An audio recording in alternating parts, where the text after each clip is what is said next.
Good evening, everyone. Okay, well, I did promise I was going to go at 10:30. I'm sorry I'm a little late, okay? But I've actually been dealing with a little bit of a problem this evening and recently, actually. Well, I've been trying to concentrate so much on streaming that I've been kind of neglecting a few other things about my life. Nothing financial, don't worry about that, okay? However, I need a bit more rest than just,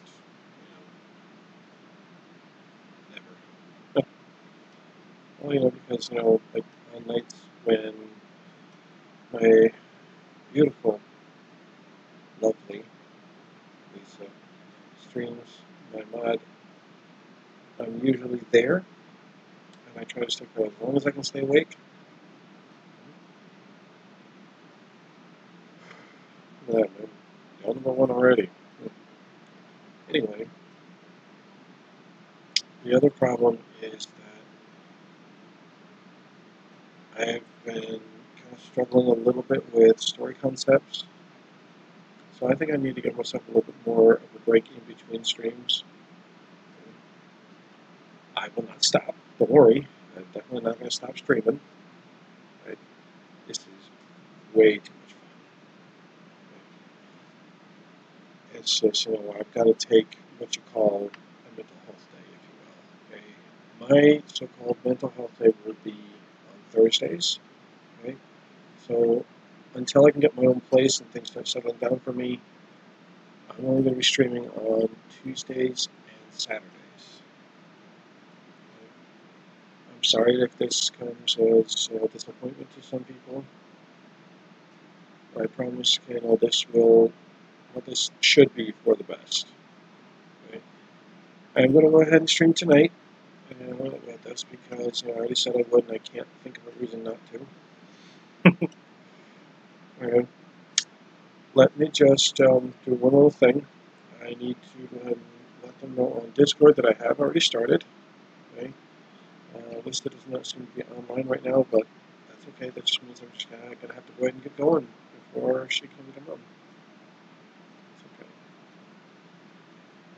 Bring this up. Hold on.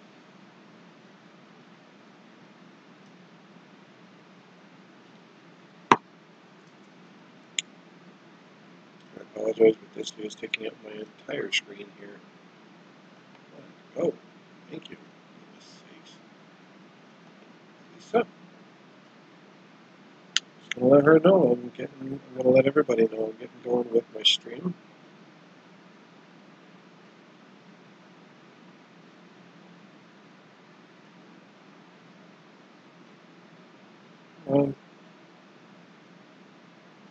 Where is it? Live stream goodies, request for subs, stream, sharing is caring, stream share, there it is. Had to get into that.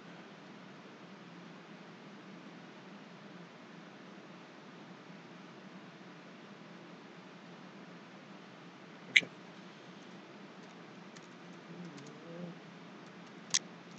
Live.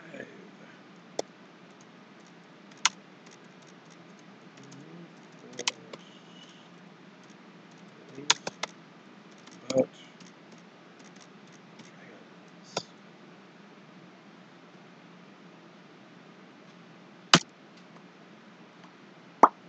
there we go.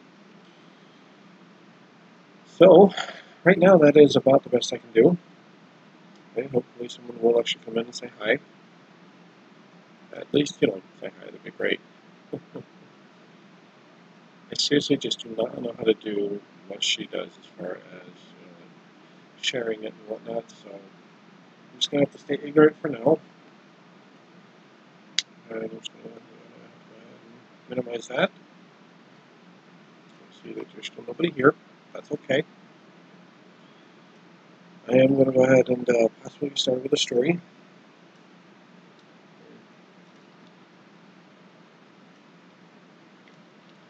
Although, no, I know I've actually done this a few times before on stream where I've just sat there and I've ate something to I'm just might actually have to start out with that because I am very hungry and honestly not sure if I can actually wait much longer. My stomach's just saying, "Oh, feed me." Of course, yeah, the longer I sit here, it's going to go from feed me to better feed me. All right, so I'll tell you what. After I get back and after I get done eating dinner, snack, whatever, okay, I'm going to go ahead and start recording this because I need to start putting up a video on demand or just a VOD with a video cast thing. I have no idea. All right. So yeah, while I'm getting something to eat, I'm going to go ahead and see if I can think of a story tonight. I'm a little low on story ideas. If I had some viewers, I could ask them, what should I do? What kind of a story should I tell tonight? Let me go see if I can find something to eat. I'll be back very shortly. Should be.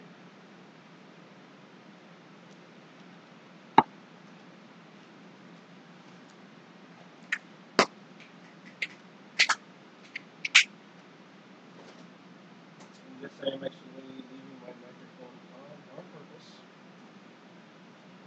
because I really want you guys to hear that I am doing something and that I will be back as soon as I can.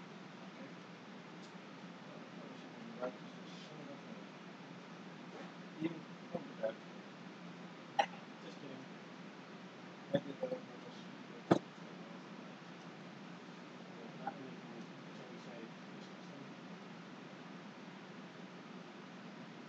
Yeah, what's this sandwich? How about that? Sandwiches or hot dogs? You guys decide which one you're doing.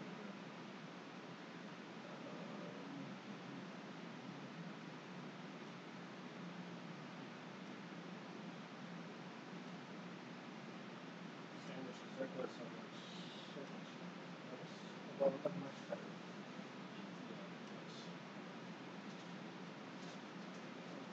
This was easier.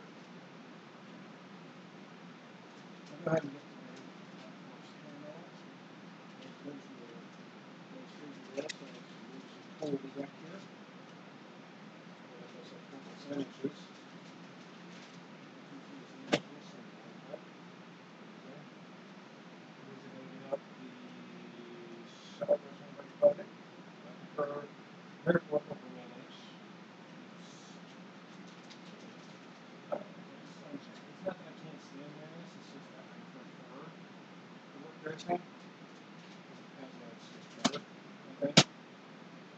Whatever pennies, as they call it. Love that, man. Love the fact that somebody called that.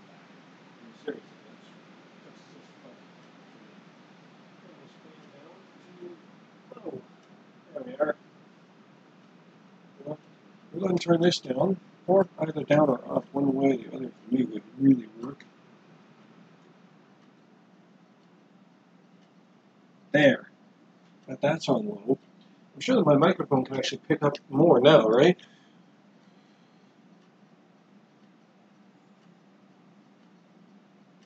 So is my microphone actually picking all this up? It is. I'm loving that. I'm just absolutely loving and adoring that. In the meantime, I'm just going to go ahead and keep talking while I'm trying to do this. Just so I'm not letting you guys twisting in the wind, as they say. I'm still trying to figure out exactly how to do the music on here. I was thinking about trying to see if I could get into that restream thing and see if I could actually try to broadcast or just, try to connect. You know what? I should maybe try to see if I can do either Pandora or maybe a different part of YouTube. Just so I can come up with something, maybe. I mean, that's about the only thing I can really think of what I can really do is do that. If I could do that, it would be terrific. It would be just terrific. Like it would be just freaking amazing, dude.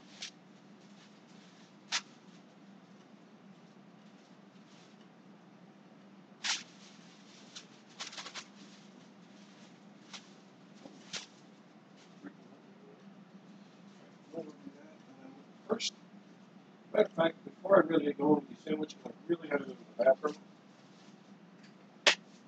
I'm going to go ahead and throw my Be Right Back screen on. Alright, excuse me. That. And mute the mic. We'll be back, I promise.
Alright, folks, I am back. I'm going to go ahead and go live scene here. Just because I absolutely need to do this so I can, hopefully, come up with a story idea while I'm trying to make some sandwiches. Thank you. I'll be right back. You guys will still hear me, you just won't see me.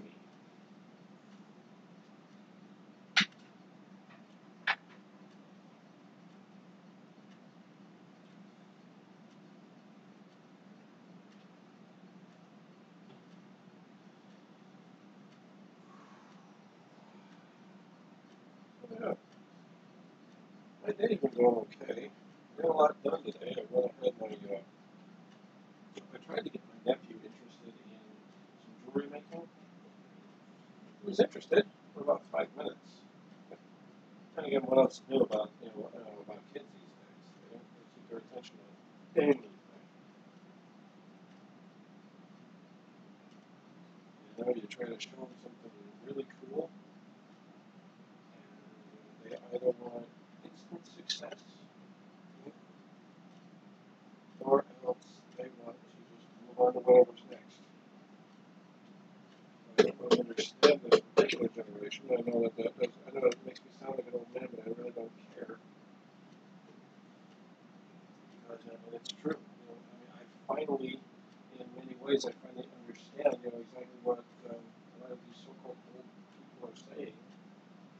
Like when they say, I don't really understand this particular generation. Well, I finally understand that particular concept. Because the actual concept is that we don't understand this generation because we don't think the same way. It really has nothing to really do with either what socially acceptable, or even with outdated ways of thinking. What I think it actually has far more to do with is, like, let me think about this for a minute. Okay? What I think it actually has far more to do with is about, like the way we think, and why we think that way. That's important. We do what we do, because not because it is socially acceptable, okay, but it is because it is the way we desire it to be. Well, the way we desire it to be is not always the way that it could or even should be. What it is mostly a mass acceptance, either of a new way of thinking or a new way of doing things. Sorry, I dropped the knife. Anyway, okay, let's down my foot. Okay.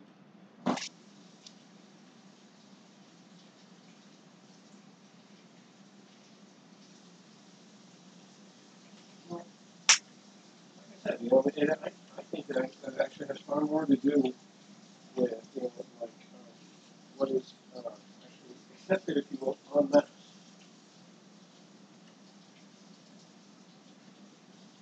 Well, if we will remember, that the way things actually get changed is usually by whoever has just the loudest voice in the room. Okay? Well, usually the person that has the loudest voice in the room is the one who is shouting about what they think, what they believe, whatever. And most people are just afraid to disagree simply because that person is so loud.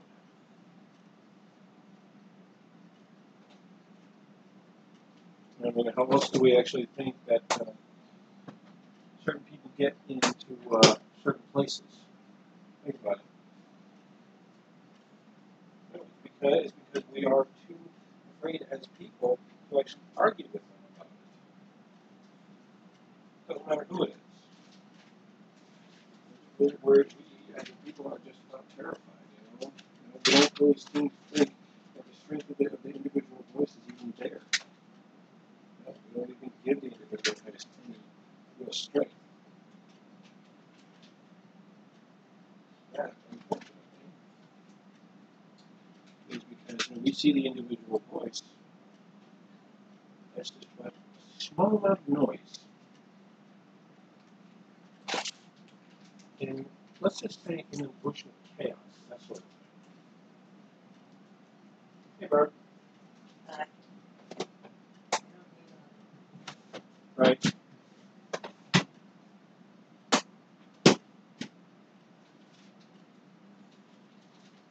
Yeah, I think I like some cheddar. I don't know. That just sounds a little bit better. Thank you, Jack. Right now, most information. Cheddar. We have way more. And then cheddar is so did it. Cheddar did it.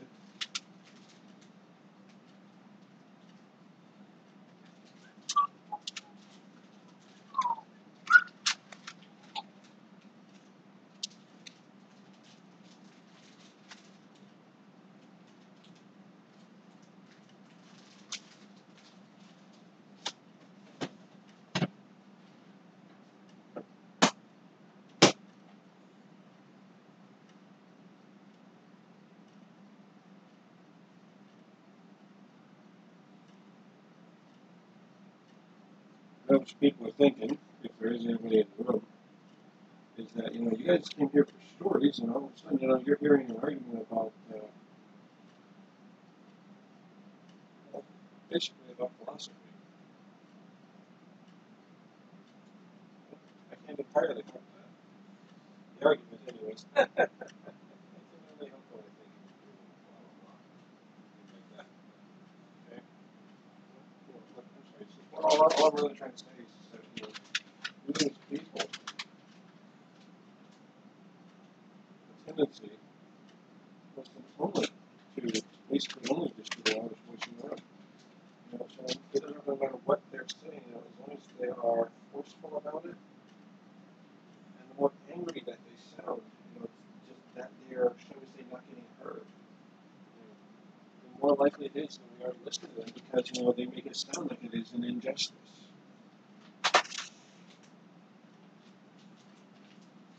Honestly, I don't really understand entirely why people rally around someone that they feel, whether it is a proven fact or not. Okay? That this person actually has not only seen, but actually has suffered an injustice. We have a tendency to not even question it.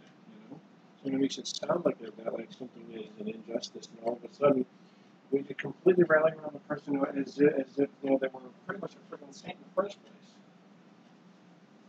I don't get it. Right?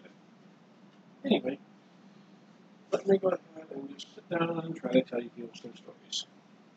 Whatever's whatever, right? Even though I've got absolutely nobody here. Maybe that's actually why I feel kind of comfortable doing this.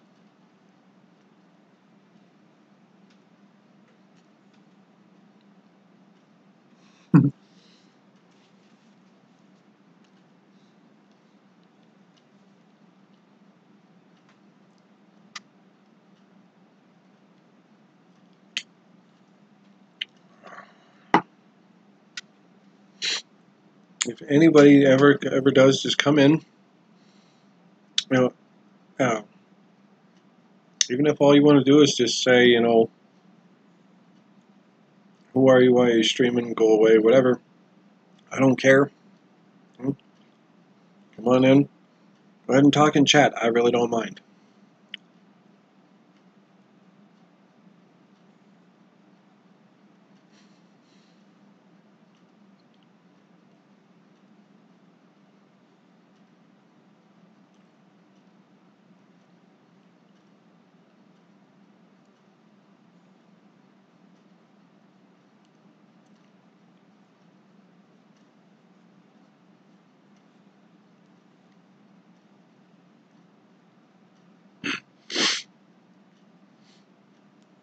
I definitely need to figure out how to stream games on here so I can kind of break things up a little bit for every now and then.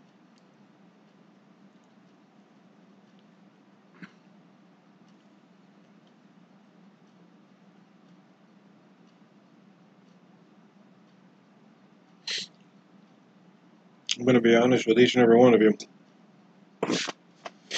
I'm terrible at video games. Oh, it doesn't matter what it is. Minecraft on the computer, they stink. Well, because they won't let you use a controller. That's kind of what I learned on was the Xbox 360. Thankfully, because I actually know the PlayStation control so well, that's actually how I was able to play Minecraft okay on the PlayStation 3.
I was going to ask my mod Lisa if she knew how to help me set it up to where I can play games on my computer and show you guys. And I could either do a second camera or not do a second camera. Don't know.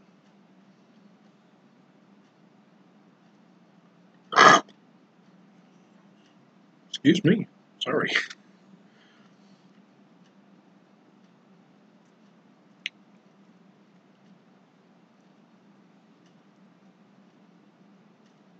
I don't know why.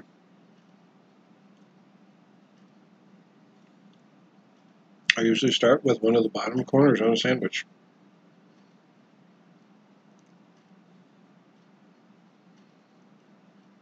Well, I know that some people actually do the whole thing where they start at the top. I don't. Well, mostly because I love the top. The top part of the bread is like my favorite part, so I always try to save the best for last.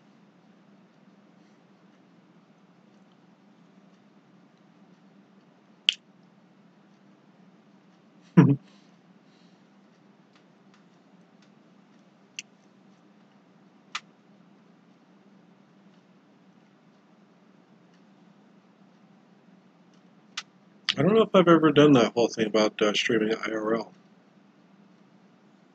You know, I mean literally streaming in IRL. I don't know. Maybe that's why I don't really get a lot of people. Not even any. Have not even gotten any trolls so far. Whatever. I kind of prefer not to have any trolls, but that happens.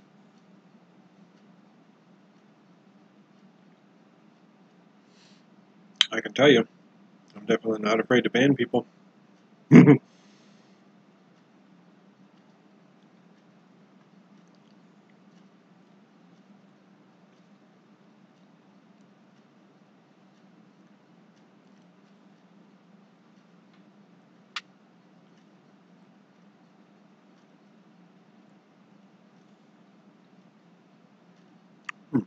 I need to see something.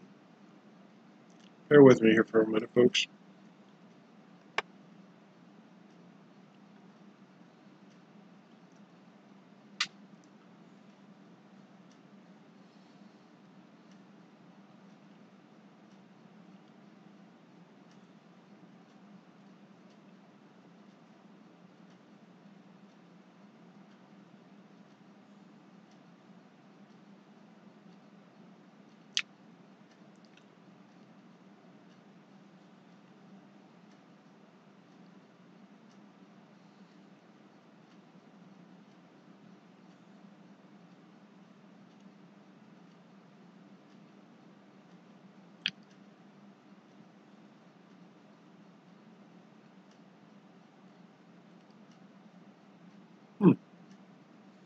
Okay.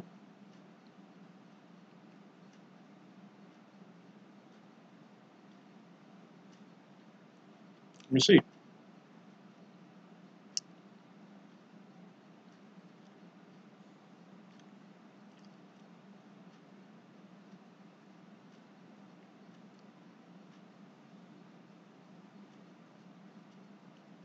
Oh,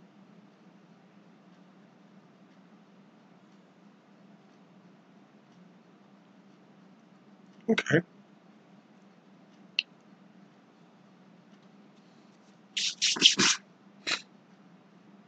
Here's something I did not know. That Streamlabs has its own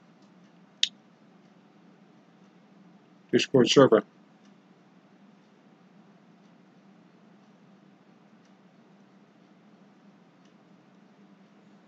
I wonder if I should do Streamlabs chatbot. Makes me wonder if it would actually help give me more viewers. Oh, look at this. Support and everything. It'd be kind of awesome. Take a look.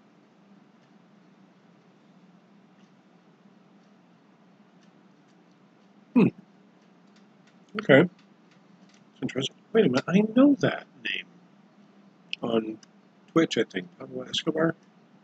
Anyways, I'm sorry. I'm not gonna mention anybody else. You know, I'm really sorry I did that. However, excuse me. I think it was kind of interesting. In the meantime, I'm going to go ahead and go back to what I know.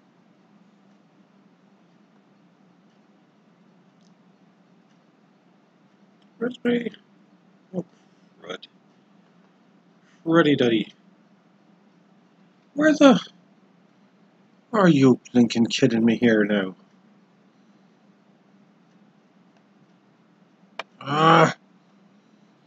I can't get back to the one I know. Grr. Silly computer.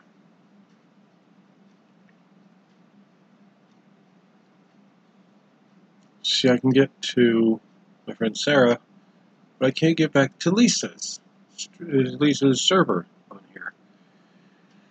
And that's going to get really annoying. You know what? Oh, quick switcher, huh? Where would you like to go? Got it.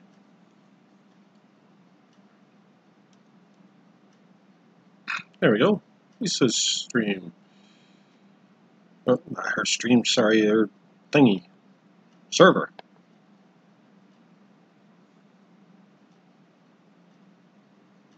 Yay, okay. Phew, it scared me. Oh, seriously. Oh, hey, Lisa's on. That's awesome. It's entirely possible that she'll be coming in soon.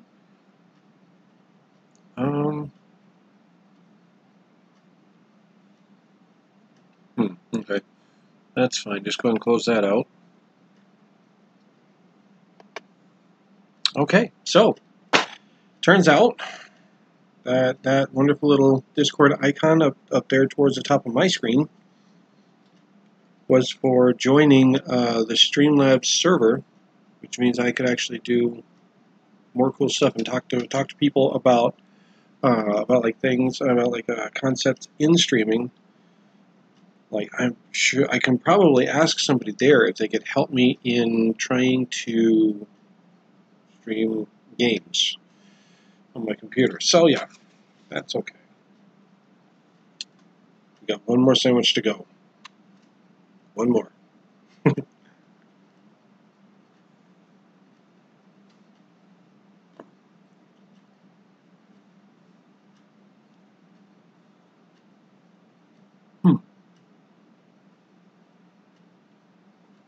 You know, I actually have a starting screen. I just want to show you real quick. Okay, see? I really should do that. Should do that and then keep my mic muted while trying to play some music in the background because I got to do the desktop audio.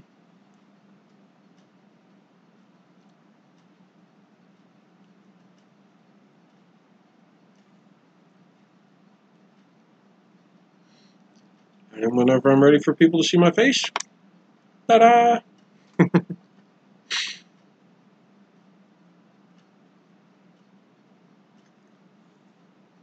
Listen, when I do get my own place,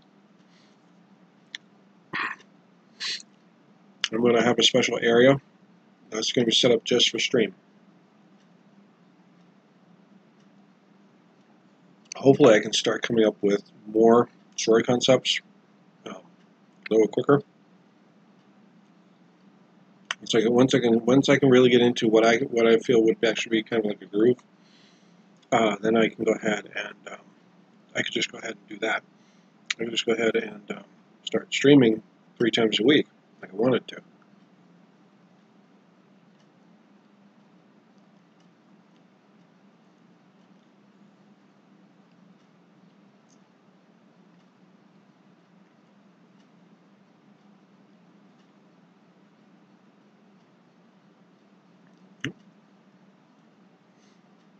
So I don't really know how to change my stream over to IRL.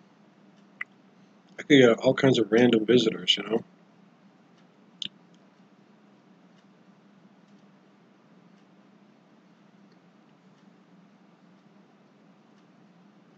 So I really like.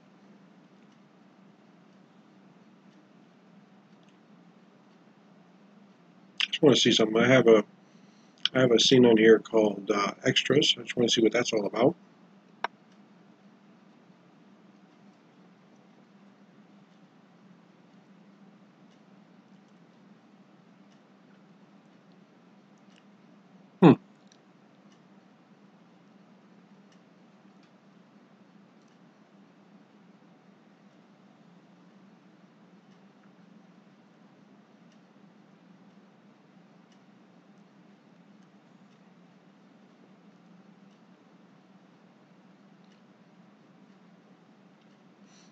I don't know what that's about, but we'll do it.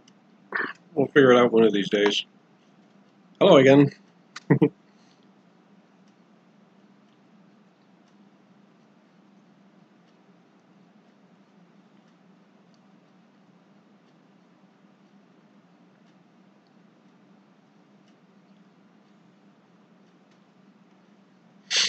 Like I said, once I get done eating, part that just sticks right up. Funny.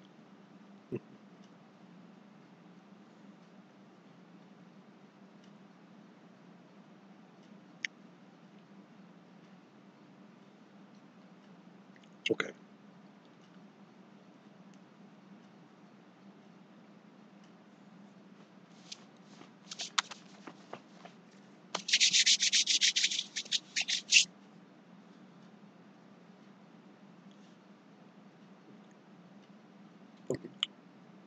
Excuse me. I'm going to start recording.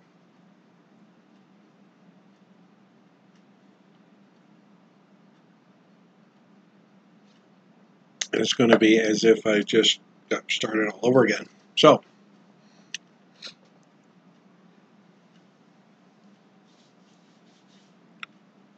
just clean some things up a bit, like my mouth and whatnot. All right.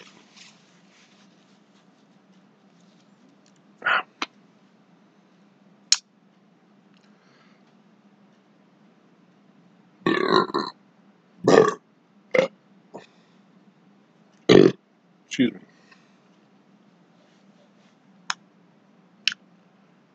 Guess what I need? More water. Be right back. You are going to hear the ice machine, but don't let it scare you. At least I hope.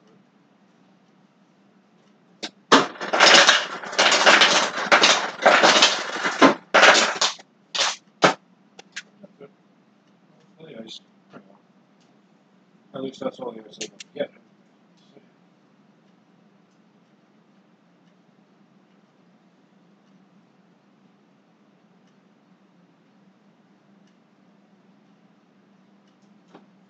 Okay. I've got some more lovely ice water. Let's get ready to start recording and start talking about some stories. Okay? That is, from what I understand, what we're here for.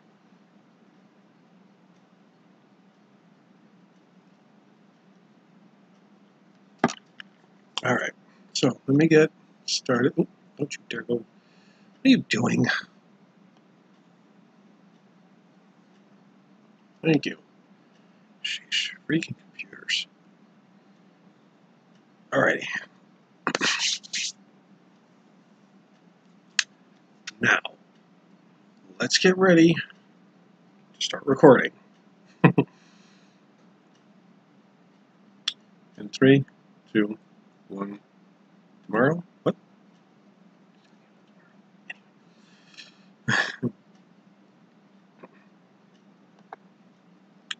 Good evening, ladies and gentlemen. You know, my name is Avenger Steve, you know, and I tell stories here. Okay? You know, I will admit I do make up the stories as I go along. hopefully they're actually compelling enough and at least entertaining enough to keep you interested. Okay? Tonight's story, I'm not entirely sure what I should actually tell. I'm running a little low on inspiration right now.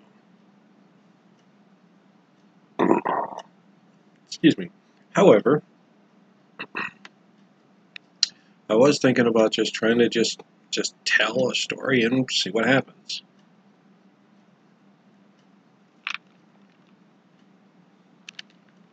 I know last time I did this sort of thing, I ended up telling an interesting story about a dragon that's a blacksmith.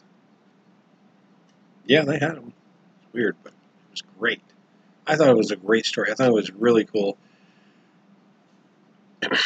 Basically, you know, this dragon blacksmith had made a bracelet for his wife, for lack of a better word. And well, since dragons never make anything without magic, he had imbued this particular bracelet with the power of air, because his wife could not seem to fly as fast as he could. So he wanted to give her a little boost. So he made her a beautiful bracelet. I talked about how everything kind of happened, and you know, like how he had, you know, infused the magic with the metal and everything. I mean, it was great, I thought. So I'm going to see if I can take another miniature story from the city of Rakona. Right, that is a place I've made up. You know, it's a city built and populated entirely by dragons. Okay? The story of the blacksmith was just one of those stories. Okay? Let me see if I can find another one.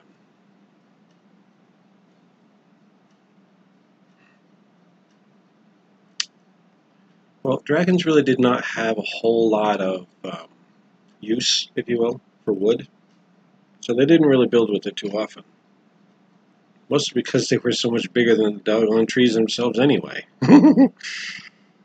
They did work a lot in stone, but not the ways that you think. You know, it's not like they just sat around and chipped away at the stone, you know, with their claws, or just they didn't scratch it or nothing. No. The dragons, using magic, if you will, again, for lack of a better word, using magic, they could actually just touch the stone, okay, have the energy flow through their hands, and then reshape the stone as they saw fit. To them, working with stone was a lot like working with clay. It's actually relatively easy to sculpt and to mold. It's really fascinating thing. It's a beautiful thing to see if you ever have the chance. Let's see here.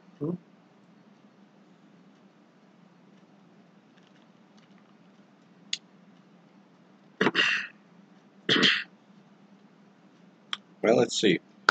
I could always tell a story about a dragon's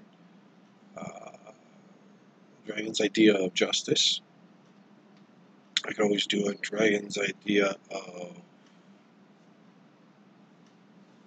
well, I suppose you could say art. There's all different kinds of stories I really could tell. Well, one I will definitely never tell, one type. I'll never tell a story about betrayal. And I certainly won't ever really tell one about politics. I'm sorry, I'm not a fan of politics. Let's just say that their philosophies and mine do not align. It's fine. Anyway. Oh, good. About to start yawning here. It's just a doggone late. If it wasn't, you know, I wouldn't really be having this problem. There it is. Okay, sorry. I just wanted to put my ring back on. Ring is one of my favorite things. See it? Beautiful 5-pointed star being held in place by dragon claws. Look closer, and closer, and closer, and closer. Dude, there's nothing but that filling the screen. Okay, back to my face, just in case you actually wanted to sit there and watch it.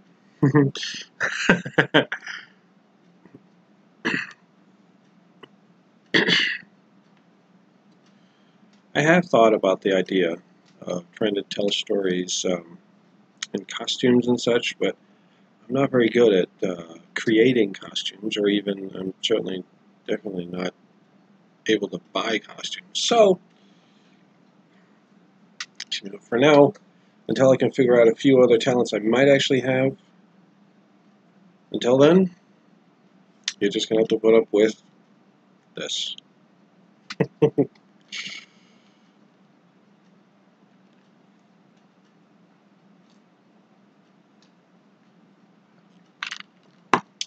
Anyways, so yeah.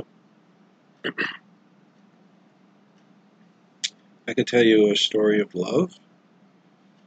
I'll tell you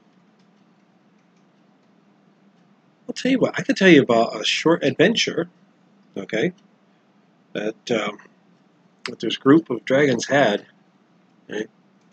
Some kids, barely more than, well, actually the oldest one was 750 years old. The youngest was about 300, I think. Yeah. Well, you see, dragons don't really allow their children to, how do you people mostly put it, to leave the nest until they're at least 100. Right? To a dragon, 300 years old is, well, of course, they're able to walk from day one. They're able to walk, they're able to talk, they're able to think from day one. The only thing is that, they don't entirely understand the world around them, so they don't entirely have the concept of danger. And so, they kind of just, they kind of explore their world, well, much like humans, trial and error, that sort of thing.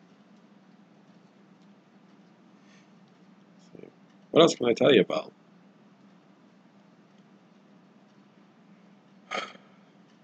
Oh, yeah, I'm sorry. Yeah, I was going to tell you about this adventure. It's a small one, and you wouldn't really think it was really that great. But to them, it was very important. We see Rakona is built on different levels. Okay? It's not all tightly packed together, like humans like to do. They like to put themselves together as tightly as possible for some strange reason. Anyway, see, Rakona is a sprawled out city, okay, over an entire mountain range. It would probably take humans, oh wow, the average height of a human, I'd say about like 5 days to get across. That's if you just walk along the ridge of the mountains.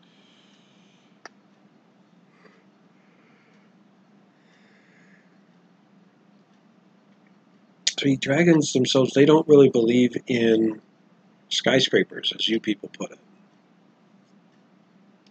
They don't see a reason to just kind of stick something up out in the middle of nowhere and just kind of interrupt everything. Sorry, but it's true. So about the best thing you can really say is that, their buildings are big enough for them, right? And big enough, or else they're big enough for whatever they need them for. Like their great hall is basically just a huge cavern. Mm-hmm. Oh yeah.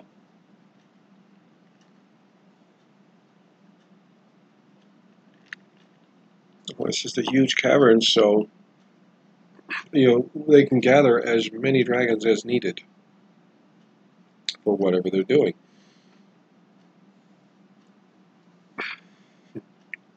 Well, you see, dragons having that magic, right? They can actually communicate with each other in a much more effective way, than either having some town crier or even just, trying to gather absolutely everybody all in the same place. That's another thing. They don't really like gathering in such large groups. Not because of their differences in sizes or their differences in elements or even just their differences in opinion. Dragons actually don't really like gathering together in such large numbers because it's a lot of magic in one place. It's dangerous. So yeah. Getting back to what I wanted to tell you about, the adventure of these kids. Well, the reason why I said the oldest one was 750 years old, I think it's equivalent of I can't really think right now, man. My mind is saying, dude, don't worry about it. Just move on. Okay, so I'm going to start thinking of some names of these kids, okay? And we're going to see what kind of trouble we can get them into. Let's see. Yep, there's one. I actually have a yawn counter in my chat. I do not know how to reset the number for every stream. So as of right now, it would have said that I had yawned about 30 odd times, closer on to 40. So, but for now, I'm just going to keep my own count. That's one. All right, let's see. I am going to be using more modern type names, mostly because, I really can't think of any older dragon names right now. The only one I know, and that is just my hero of my main story. My main story is, the hero's name is Randar. Okay? And that is like the best I can come up with as far as like a main character's name. And it sounds like it should be a dragon's name. Randar. Love it. So yeah. Let me see.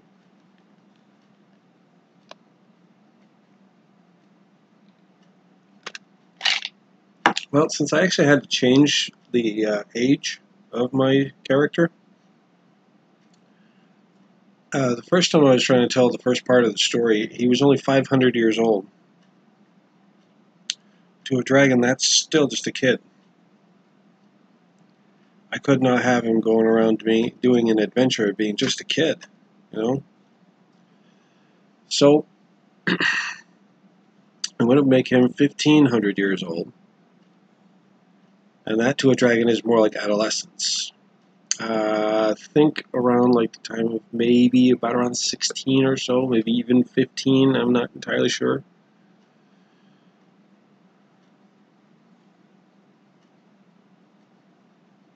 Well, than late adolescence, either way. It's more like that, but I just figured, since they would have been around for 1,500 years, that would be a long time. I mean, I could make them a little older, but then again, that would actually be, kind of silly in my opinion. I'm sorry, I'm not really getting closer to my screen for that reason. I'm just getting closer because I needed to just kind of readjust my seat. So, let me see. Well, I was going to take you guys back to when Randar was only 750 years old. Back to his early adolescence. No, not 7.5. Okay, that's not. I'm not going to be trying to take a dragon's age, right? Take a human's age and then multiply it times 10. I'm just not going to do that. You know, that's silly. So what I'm going to do instead is I'm just going to tell you he was about 750 years old. Right? Him and his group of friends, you know, they decided to go and explore a cave that they've never been to. Well, in order to get there, they would have to cross. Excuse me. Excuse me. Yeah, two. Anyways, you know, they would have to cross at least. Oh, actually, it was like just over one mountain. It wasn't really that far. They're kids, you know. They're not going to explore very far. So yeah, they went ahead and well, believe it or not, they actually knew how to fly as of that point. But, you know, Randall decided we're going to walk. It's going to be great exercise, you know, and we're going to get to see everything that's going on from here to there. All of his friends, you know, they like him, they respect him, and they certainly respect his opinion. So they all agreed. Well, our intrepid heroes start out. Okay, no, I'm sorry, I keep losing my train of thought, and I'm so sorry. I'm really trying to think. Thinking is the world's most dangerous sport. That's my philosophy on that. Thinking is the world's most dangerous sport.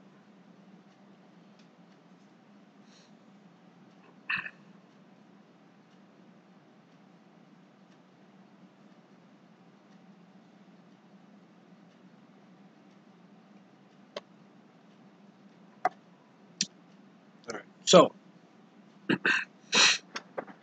they're starting out. We'll just say, for the sake of argument, this that they were traveling north. Okay, just north. They were already on the south side of the mountain, which is like their neighborhood, you could say, south end of the mountain, or that mountain. Well, they needed to get over to the north end, or what do they call it, the north face. They needed to get over there. So they're starting to go up the side of the south side of the mountain here. Of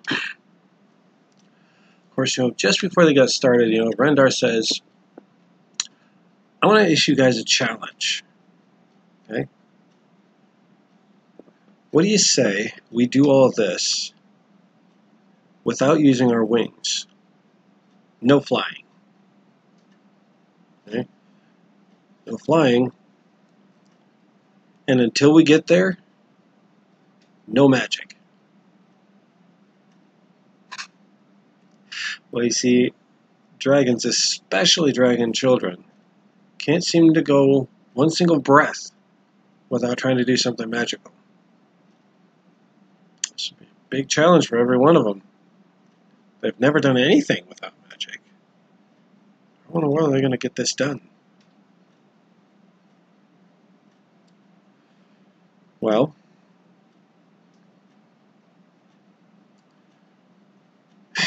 dragons can be a little competitive. Just a little bit. So, you know, they were all, there was about three others along with Randar, and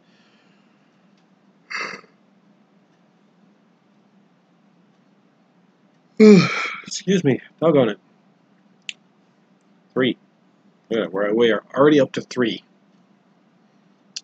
Anyways, hey, 1 hour! Haha! I know, I just got this thing started, what, like 10 minutes ago? I'm sorry, I just wanted to make sure that I was not, you know, streaming anything inane. I was just kind of talking for a little while, just not really talking about anything important. And I was getting myself some sandwiches. But hey, I'm here. We're gonna tell. I'm gonna try to tell a good story. Let's see. Where was I? Oh, yeah. No wings, no magic. If they were to get through this whole thing, they were going to walk across the mountain. Okay? And once they get there, I can't say all bets are off. I'm just saying just that, it's just, they can go back to being who and what they are. We see, what I found so compelling about all this was this actually what happened along the way. And this is what I'm going to tell you about. I'm going to tell you all about what everything that happened from the south face to the north. Dang it, 4 already. Okay, so yeah. I think. So yeah, they were walking up the south face of the mountain. Okay.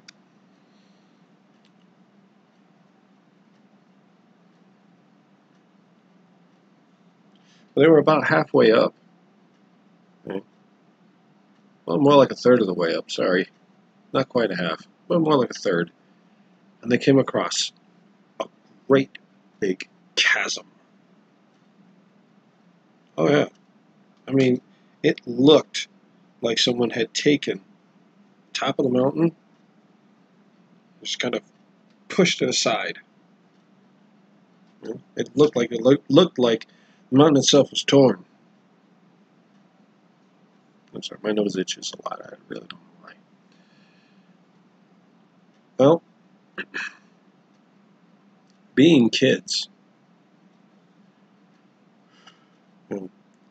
immediately they wanted to fly over it. And I said, nope, that's not part of the challenge. The challenge is to get across this and any other obstacles we come across with no magic and no flying. Just our wits. All right? So they're all standing there, right at the edge, thinking, what can we do?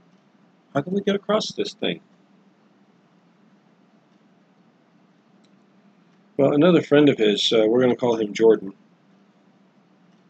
the only other boy there. Long story, don't worry about it. Dragons are much more. They get along better in co-ed groups. Anyway, Jordan looks around and he finds a tree, a large tree. This one had to be at least a good. Oh wow! I'd say it was about like a good 15 feet across, around, I should say.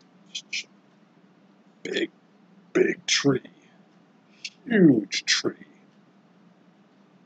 Well, anyway, I'm sorry, I'm just trying to show you conceptually by the camera. Anyways, yeah, it was about 15 feet across, this tree. It was dead, though. No leaves. It looked to me like leaves had not grown on that thing. Whew. Long time. I would say centuries. Been dead for quite some time. Well, Jordan goes over to the tree, starts pushing it, thinking that all you had to do, push the darn tree over, then the top of it will land on the other side, and just walk right across, right? Nope. The tree fell with no real trouble, but instead of falling across to the other side, it fell short and fell down into the chasm. Oops. And Jordan just stood there like, oh, now what? he starts looking around again.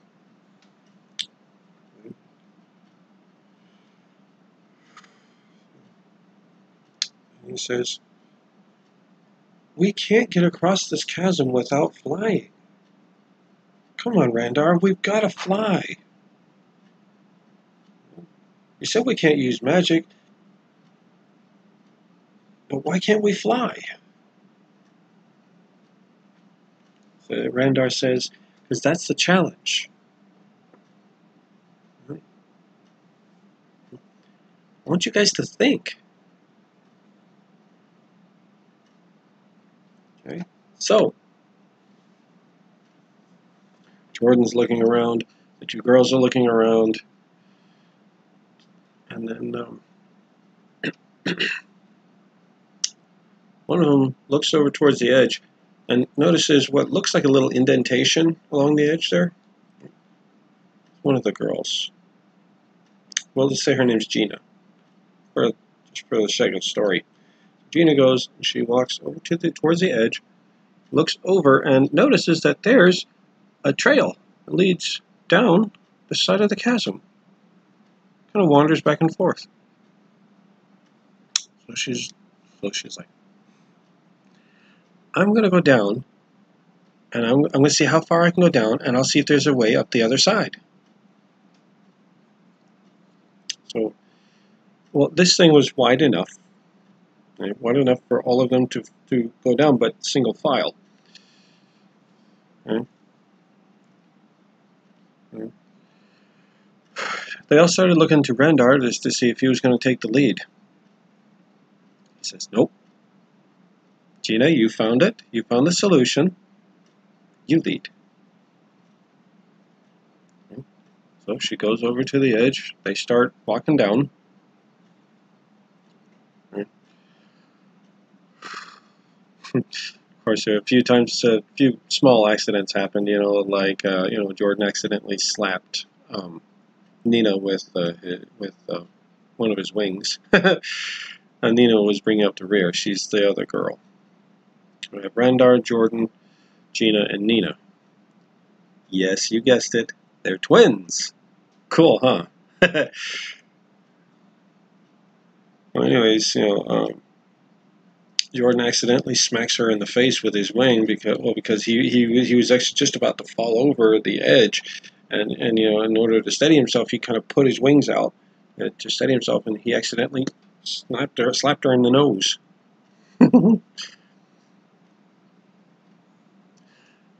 I know what you're thinking. That they would have started a fight. These are dragons. Right? These are real dragons. Right? Dragons are not very violent. More stupidity, according to you, I'm sure, but hey, they're just not violent.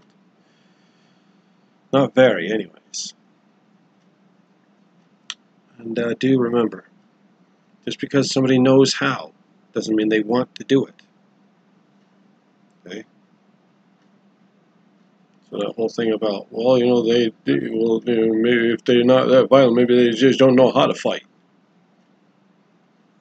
They know how. It's just a matter of they just don't want to. Anyway, well, that was one thing that happened. Nina got her snout slapped a little bit by a wing, not on purpose. She knew that. What was in my hair? What was that?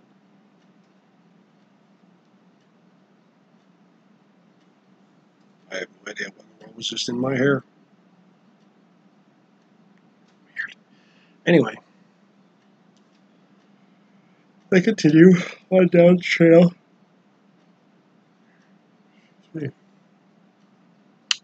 And they were just about to start crossing the chasm floor when all of a sudden Gina stopped, put her arms out. Everybody was like, "What?" She says, "There's another hole down here." And it goes the width more like there was a shelf, another chasm, another shelf, right? Well, this time, you think, they absolutely have to fly now. You know, there's no way that they can get across this. You know, we don't have the... Wait a minute, Jordan says. Where did that tree go? Maybe I can put the tree over it. Now, Jordan starts looking around, seeing if he can find out where that tree that he pushed over fell. And he looks over at the chasm and said, "What?" See, when the tree fell, it fell straight into the chasm, right? And it ended up being wedged. Right? Exactly where they would need it. Right across that smaller chasm. And so, for them, at that point, it was just a simple matter of just walking right across. And so they did, with Gina in the lead. So they get across, right? But you see, when they got across to the other shelf, all of a sudden they were faced with a nearly sheer cliff. Wow.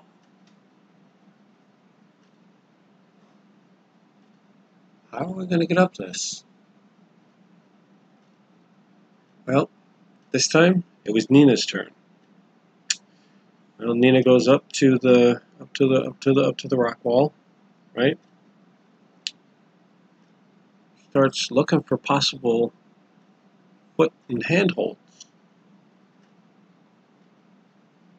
Doesn't seem to be any. How did this thing get so smooth? Must have been years of, must have been a long, long time. Just all that wind coming through, and I got sandblasted like this.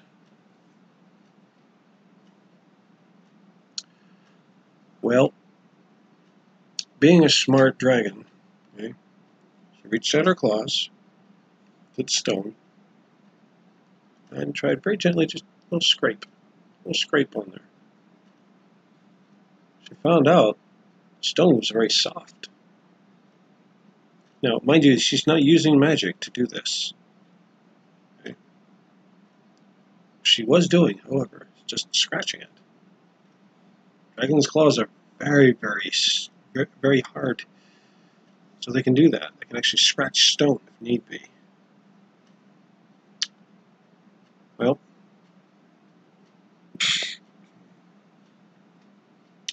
she decides to try something. She takes her claw, right, reaches back,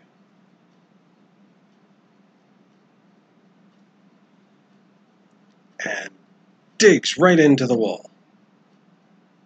Her fingers sink just enough where she could actually get a grip on the stone.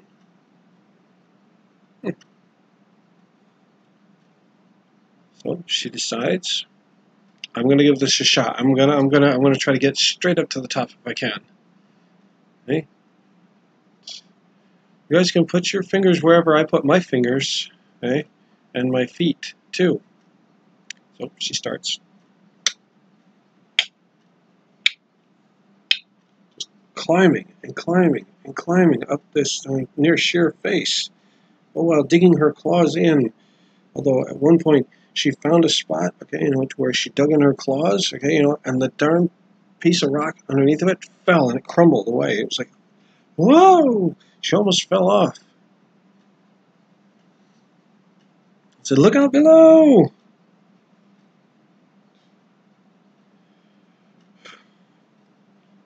And thankfully, rock pieces had missed everybody. That was very close. Well, thankfully she was holding on with her other claw, so she's looking around to see if there was a different spot she could put her claw, and found a little spot just a little higher than where the hole ended up. And dug in and that crumbled. It was too close to the other part of it. So she's thinking, all right, this has got to be just like a really weak part of the rock. So I'm gonna have to try to. I don't know what I should do. We're a good distance away from the top, though. Let's see, we're maybe about halfway, if that. I have another slight idea. I'm going to try jump just a little bit. Jump just a little bit higher than the hole. Okay? And see if I can dig in my claws there. Ready? Come on, Nina, you can do this. She pushes off with both her feet and pulls with her arm and just leaps up and then right into the rock face. And at this time it sticks solid like it was before. Whew. And then she resumes what she was doing. She starts climbing again, climbing and climbing and climbing. Okay. Finally gets up to the very top edge of it. Okay. By this time she is just tired, exhausted. You know, like I said, they're kids. You know, they can't really climb all day. You know, like some adults can. However, she's about to pull herself up. You know, when her arms start shaking. You know, like her arms might give out at any second. When suddenly, below her, right, she feels a hand or a claw on the bottom of her foot. It's Randar, right behind her. Says, "I'll help you get up there." He's a little older, so he's got more stamina. She just looks down at him, smiles. Says, "Thank you, Randar." So he looks up at her and he says, "You're welcome. Now push off from my hand. Push off from my claw, okay? We'll see if we can get you up there."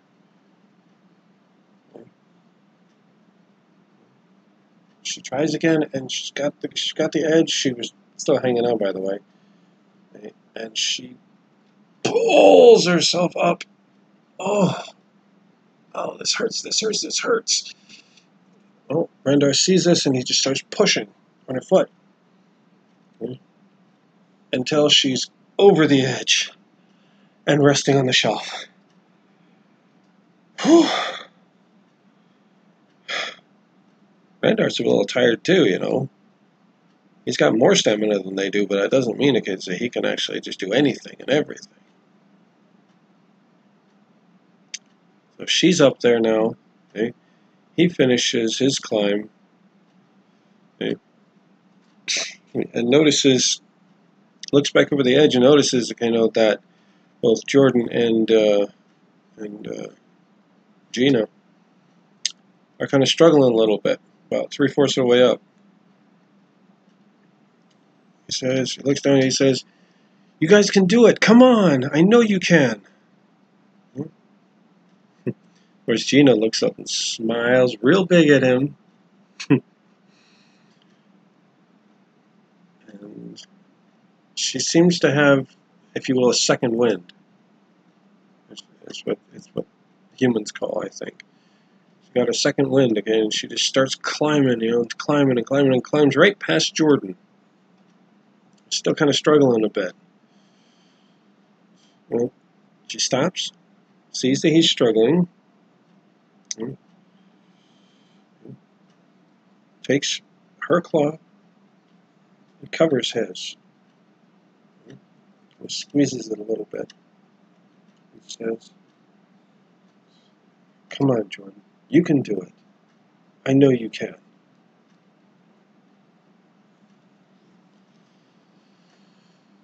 Well, being encouraged by someone, you know, like Gina, and knowing, you know, it's that everybody's counting on him.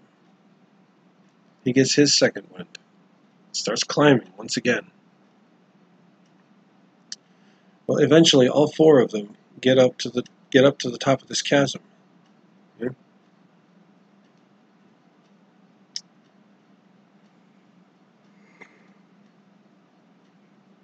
So that's how they got past their first obstacle along the way. You guessed it, peoples. There's more. Well, there's lots more. Okay, not lots more, but there's enough. There's enough to really test them.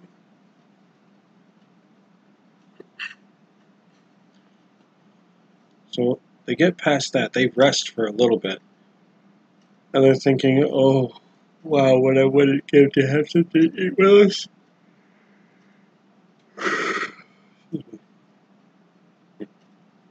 Well, Brandar, having rested, actually having recovered a bit more than them because he wasn't as tired, he starts looking around for anything he could use to feed everyone. Oh, over there. There's a small herd of mountain goats. That'll work, right? Everybody here like mountain goat? They're like, oh yes, that sounds so good right now. That was Gina.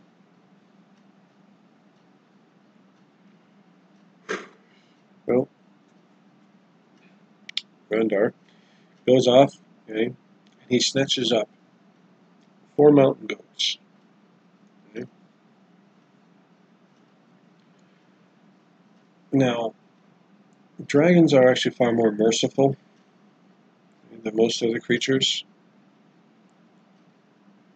When he grabbed onto each one of the mountain goats, he made sure to snap its neck so that it died instantly,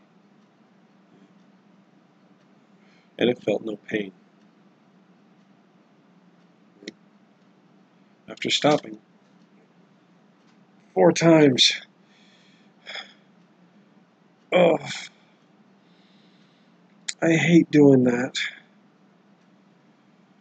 I hate doing that.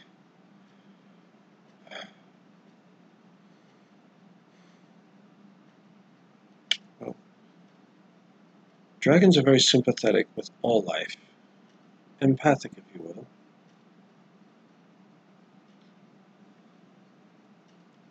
For every life they have to take, it leaves them feeling a little nauseous inside, depending on how important that life is to them, how strong their connection.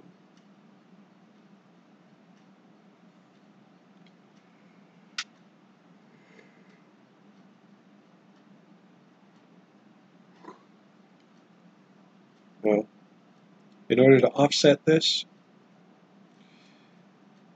they have to say thank you to whatever it is that they've killed for what they've done. The fact that they have, if you will, sacrificed themselves so that others may survive.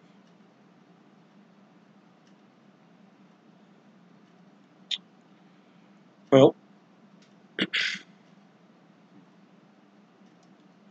he brings the goats back over to his companions, gives one to each one. Well, after they've eaten their goat and said thank you to each one before consuming it, after that, Jordan kind of says, "It's really hot out here. Man, I'm thirsty." Well, feeling a bit more refreshed, he gets up, starts wandering around just to see if he can find a stream, a trickle, a drop, something. Well, he looks around, okay, and all of a sudden he sees, kind of like snaking, if you will, snaking its way down the side of the mountain, right, is a stream, okay, that off a good distance, about somewhat that way, okay, it turns into a beautiful waterfall.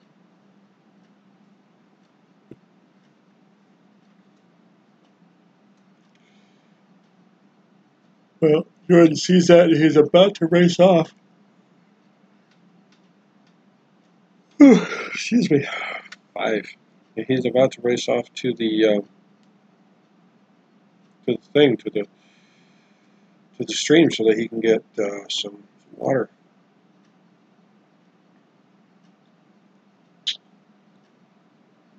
And all of a sudden, he sees right in front of it. Oh, I'm sorry, I had something a moment ago. I just lost my dang train of thought. He sees right in front of the river. He sees something kind of blocking his way. I'm trying to think of what it was supposed to be. I want to say it was a beaver, but that's way too small.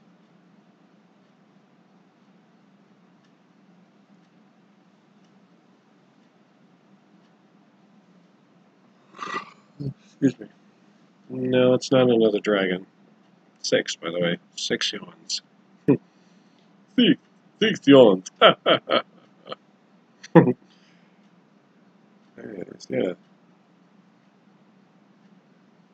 Trying to think what was blocking his way. Hold on.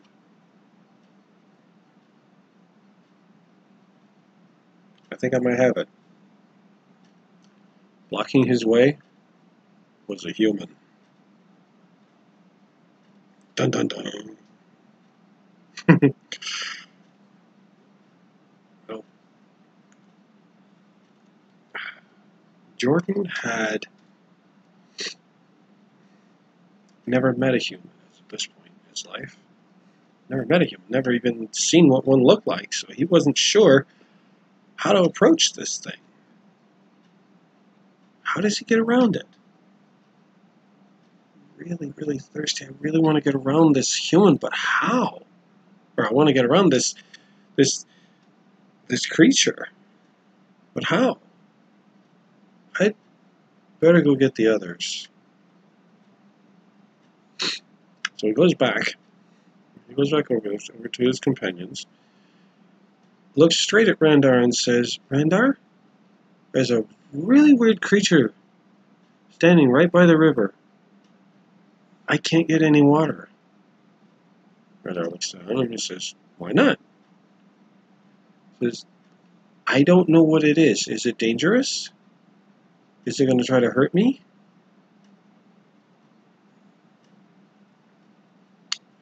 Randar takes a look, looks over to the river. He's, "Oh, that's a human."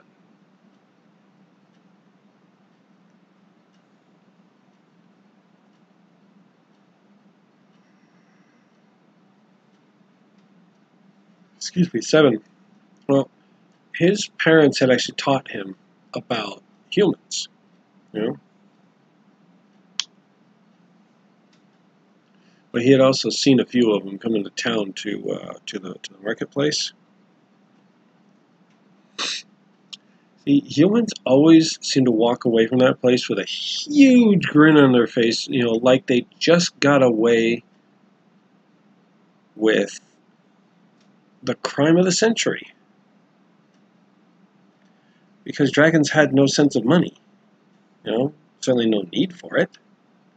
Everything they had was right there, everything they ever needed.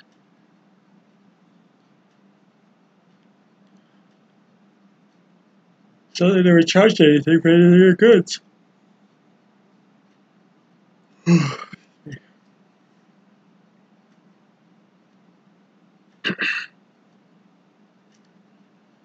Well, as you can guess, the dragons who who ran the marketplace, the different booths at the marketplace, they went out and they explored the world, and they actually went ahead and grabbed different things, or else they traded for them, whatever they needed. Humans said that they needed, what's that stuff? Gosh? No,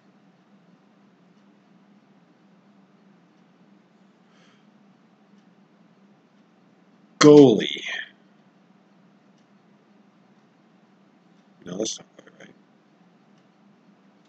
gold. That's what it was. Sometimes humans would say that they needed gold for the things that the dragon wanted to trade for. So, the dragon was like, okay. Went off in search of gold. Well, whenever they found some, they made sure, believe it or not, dragons always made sure that they were not, what did the humans say, trespassing? Make sure it's just that they were not trespassing on anybody's property. And they usually found some kind of gold. To them, it was like not even a handful, you know. Of course, they go back to the human and just start pouring it out, you know, like it's tiny little grains. And the humans would always get eyes so big, you would swear that they were about to pop out of their heads, and they would just say,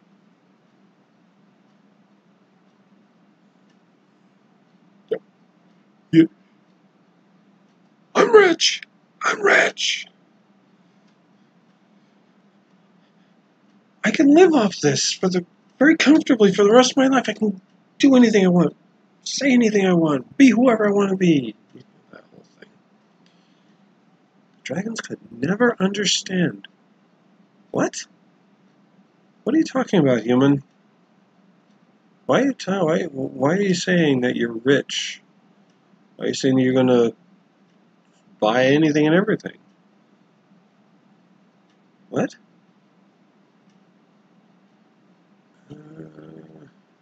Okay, you say so. So, the dragon would pick up what they came for and leave, usually very confused. And then, of course, they would fly back to Rokona with their goods and just, try to, right. It's not like they gave things away. It's more like they bartered.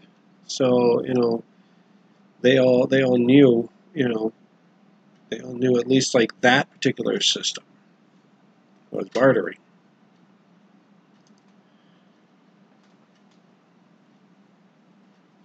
So yeah,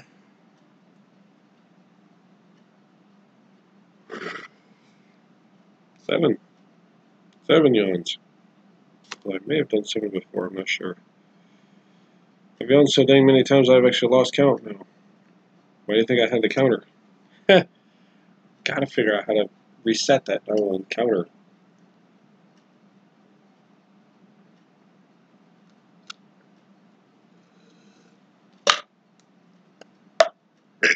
Excuse me. Sorry. Anyways, getting back to the kids. Okay. Rendar saw that it was a human. It's not like he was guarding the river, but he was just kind of standing there. Well, sorry, he was kind of sitting there along the edge of the water and just had his eyes closed, just breathing. So Rendar looks over at Jordan and says, "What's wrong?" He's not doing anything, just sitting there and doing his breathing, concentrating on his breathing. Well, I didn't know what he is. What did you call him? A human? What is that? Well, humans are tiny creatures. You know that. Well, they look a lot like that, and they have to cover up because they don't have. Excuse me. They don't have weatherproof scales like we do. Excuse me. And so, this particular human, he does not seem to be doing anything other than just meditating. That's what they call it. My dad told me that's what they call it. They call it meditating. It's where he's trying to focus himself, something like that. Anyway, as long as he's in that state, you can get around him as long as you don't make too much noise. You can get around him, you can drink to your heart's content.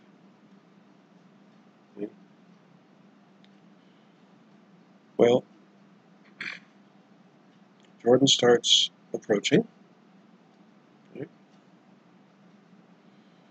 It's about 30 feet away from the human. Okay? So he puts his claw down, and wouldn't you know it, a twig snaps. All of a sudden, the human stops, opens his eyes, looks around. "Who's there?" he says. Jordan stopped. He didn't know what to do. He couldn't think, he couldn't breathe, he couldn't move. It was like a deer caught in the headlights. So he throws out his thoughts, thankfully just to Randar, but he says, "What do I do? What do I do? I'm so scared, I can't move. What is he going to do to me?" Randar immediately came back inside of his head and says, "Relax. He has not done anything yet. I don't think he's going to. Wait until he goes back to his meditation, then you can continue on."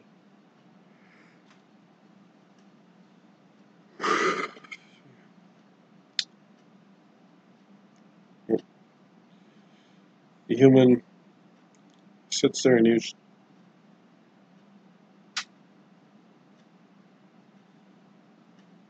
I don't know what's going on.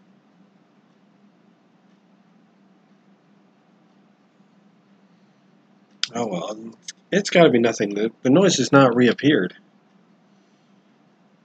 Nope. So he goes ahead, closes his eyes, and starts concentrating on his breathing again. Jordan is still too afraid to move at the moment.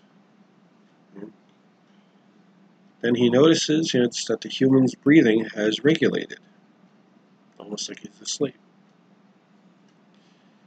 He starts crawling along the ground again. Okay? All of a sudden, he brushes up against an outcropping of rock, and it crumbles. Just a small.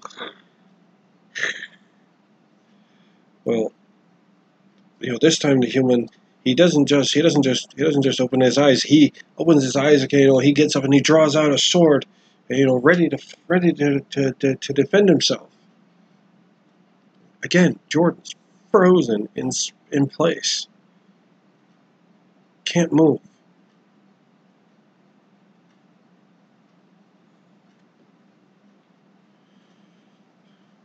Human's looking around. All of a sudden, he notices what could only be a huge boulder. Or he could have sworn one was not before. It's a huge, huge boulder.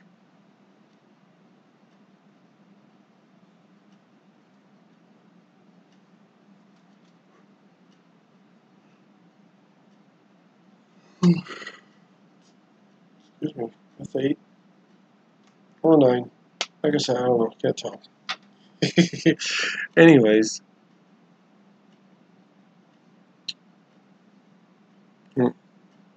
human goes and walks up to this large boulder, right? Reaches out a hand and is gonna try feeling it. Right? Jordan's standing there. What do I do? What do I do? This thing's gonna touch me.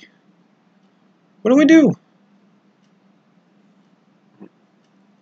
Randar appears in his mind and says, "Jordan, please be calm. Human's not going to hurt you. To him, you look like a giant boulder." What? How? Why? This is a story my mother told me. Long ago, it was discovered just that, for the most part, the humans cannot be trusted with our true form. And so, the wisest of our race got together in council, and with the help of every living dragon in Rakona, cast a spell where to humans we will always appear as a boulder unless we choose for them to see us otherwise.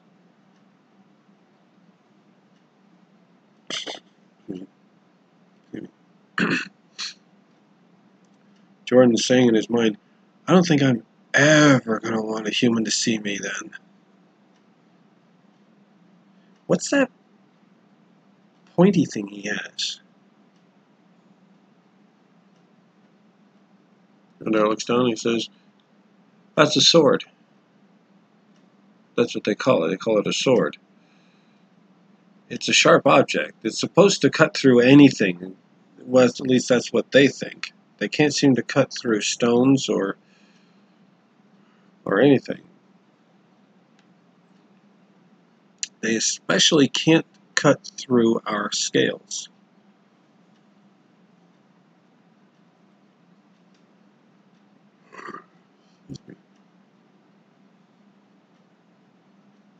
I'll figure out the age thing here later. I might actually make it to where Randar had just come back from his first adventure. He studied at this library in the human city in human form. And then after that, he went back home to talk to his parents about it, right? And then he wanted to have an adventure with his friends. He was still a kid. I don't know. I will figure out the logistics of it later. For now, we're just going to continue on. Okay? Because Randar knows these things. He talks with his parents all the time. Yeah, and he's found out that he loves books. You know?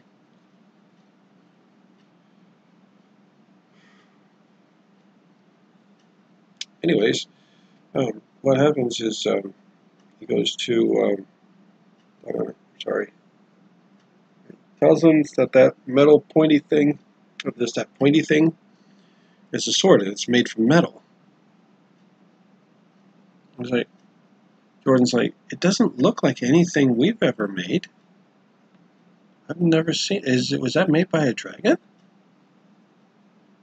And Dash says, no. It was made by another human. In a place they call the Forge. Or a forge.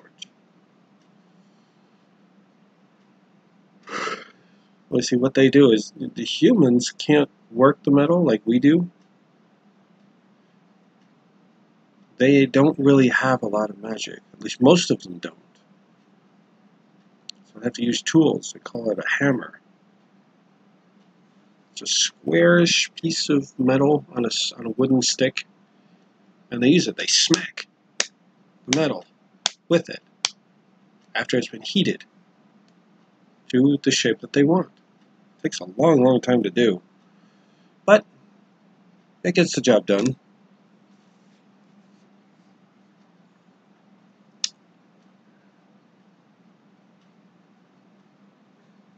So by this time, the human had kind of given up on trying to figure out what the boulder was, why it was there, when it didn't necessarily need to be.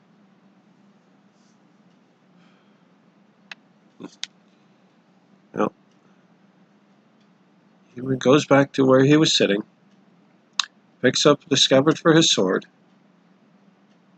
reties the belt around his waist, puts the sword in the sheath, right? And was thinking, kind of out loud to himself, too much noise around here. I think I'm just going to go home.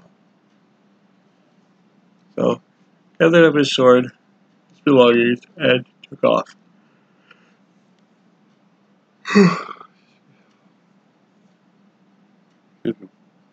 10.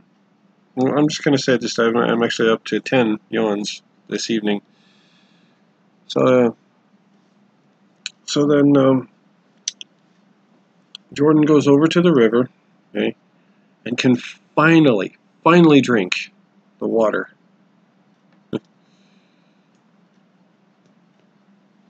He was followed very shortly by his other three companions: Randar, Gina and Nina.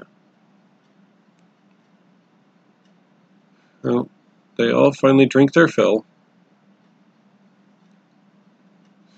Of course, with those four small dragons kind of letting the water run right into their mouths, right? The waterfall went from like this down to about like that. At first, anyway.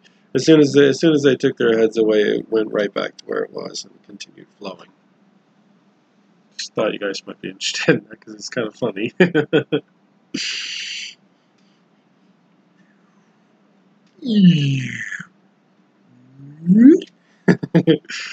Anyways, okay, so they decided they were going to go ahead and continue on north.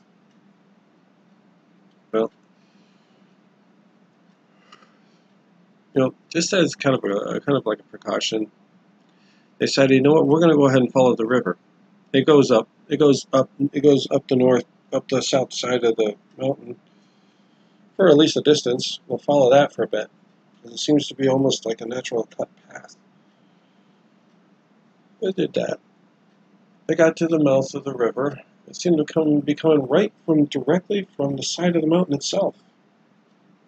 Huh, neat.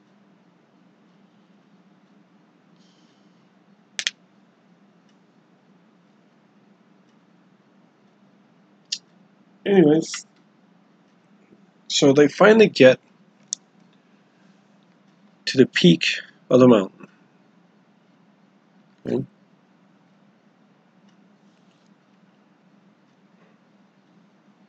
All four of them are thinking, oh, thank goodness. All we got to do is just go down the other side until we find that cave. Then we can finally have some fun. Well, they started kind of running down the side of the mountain. As best as dragons can run. Okay. But all of a sudden, Nina got one of her feet caught in a hole, and she tried to keep going and went like, ugh. Just kind of fell right on her face. Everybody's like, "Oh no! No, Nina, what happened?" She says, "I don't know. I fell in a hole. I don't know why." Randar asks, "Nina, can you move your foot? Can you take your foot out of the hole?" She tries. She goes,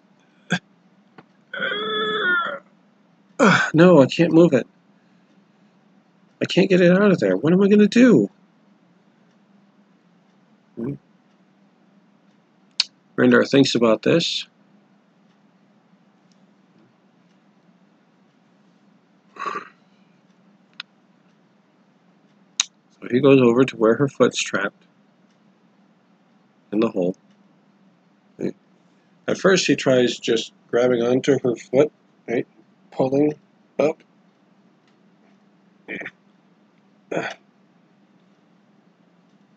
All of a sudden Nina says, "Ow, ow, ow, stop.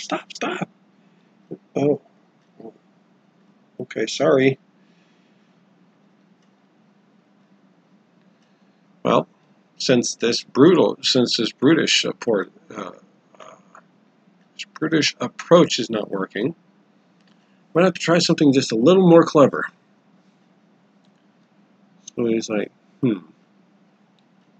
excuse me, sorry. So he takes his claws and starts digging at the edge of where the hole is. Oh, good. This stuff's soft, just like the side of that cliff was. So he's sitting there, he's digging away until finally, all of a sudden, her foot comes out.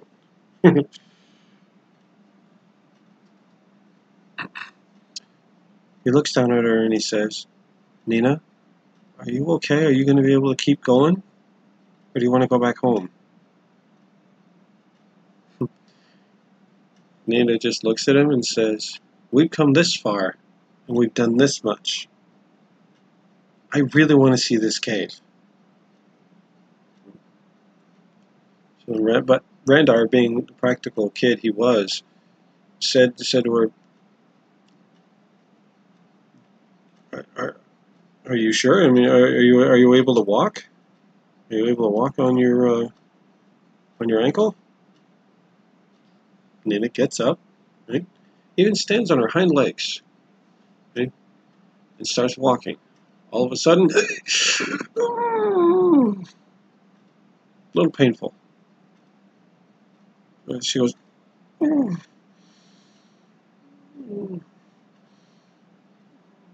very painful.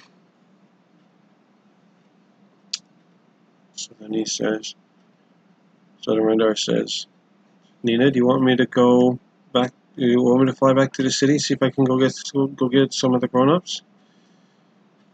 She just looks at him and says, "No, don't. I can do this. Just give me a minute."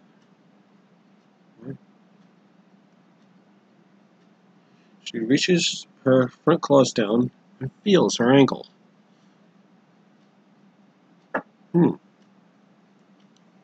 Seems my foot has become dislocated.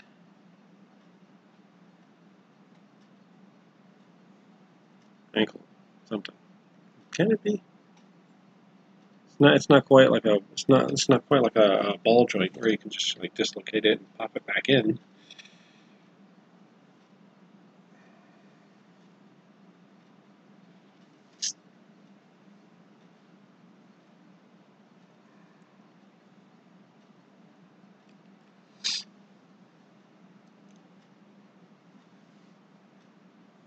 Well, I think I've got it. Hold on to your hats. Okay. What happens? Okay, you know, is she's sitting there trying to think. Okay, what can I do? What can I do? What can I do? Right. When all of a sudden this little light comes out of nowhere, glitters over, and sits down right on her hurt ankle. Right? Everybody's like, "Ooh, what's that? What is that thing?"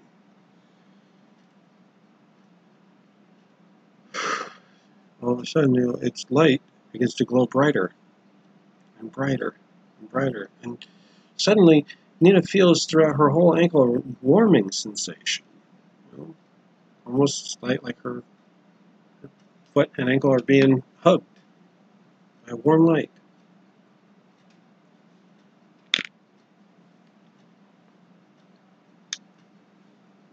Well, after this goes on for a moment, right, the light begins to fade. Right, and when the light fades completely, there's a little fairy sitting right on her ankle, in all of its glory, just sitting there. Right.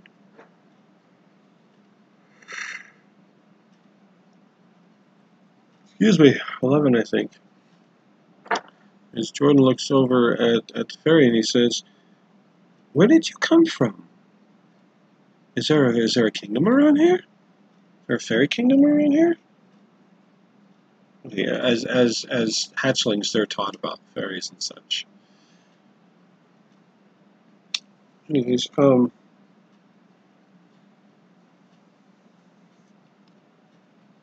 he barely seemed to notice, you know, the fact is that this fairy was not glowing anymore. Well, what it is that the fairy was only glowing because they were trying to do a healing spell. So, you know, the fairy noticed, you know, what the kids were doing. It was kind of watching them because it was kind of fun. You know, it's kind of fun just to watch these kids run down the mountain here. Well, he saw the one had not broken her ankle, but had really hurt herself. It was really jarred. Right? Well, the fairy, okay, was the one that came out and healed her ankle so that she could walk again. because she was very determined not to go back home. This particular fairy admired that. Well, you're not going to believe this, but the fairy was a male fairy. Yeah, wanted to go and heal her.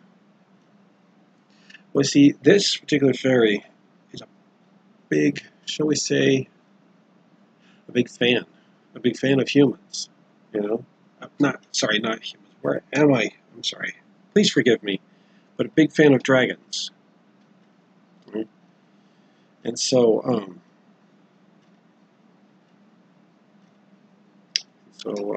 just went ahead and was watching them, right, with fascination. These kids running. Anyways, he decided he was going to go and help. Well, he may be a big fan of dragons, but he's never actually talked to one before. Didn't quite know what to say. Nina puts her snout close to him, close to his body, and says, "Thank you for healing me." Well, being so much bigger than the fairy, if she were to try to say something even in a normal voice, it would still hurt his ears. Dragons are huge.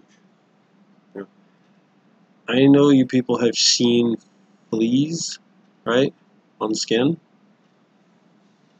That's about the size of it. Right? Well, of course, fairies can actually do big amounts of magic. It doesn't really matter just the size of the creature, whatever. Right? So yeah, so she gets her ankle healed, whispers to him, "Thank you." Right? And then the fairy just looks up at her.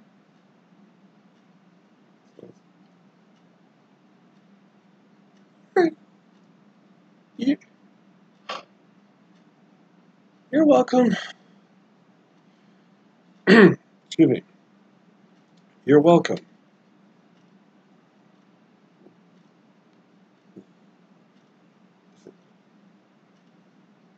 I, I'm, I'm, I'm, I'm a big fan of dragons.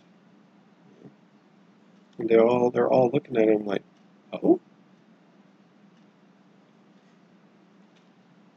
And then before they can get any more words out, he lifts up off of Nina's ankle and starts taking off towards the forest. Okay, when Rendar, shouts out with his mind, he says, "Wait!" Fairy stops. Fairy stops. Turns around. He just says, "What do you want?" "I've already healed her ankle. I was really embarrassed by what I said, and I would really like to go. Please, may I just go?" Rendar just looks at him, smiles, says, "It's okay. There's no need to be embarrassed. We're glad you're fans." He said, we're glad you're a fan. Why don't you come and talk to us? You healed our friend. It is the least we can do." And he very slowly came back, found a fallen tree, and sat on it. Sat on the log.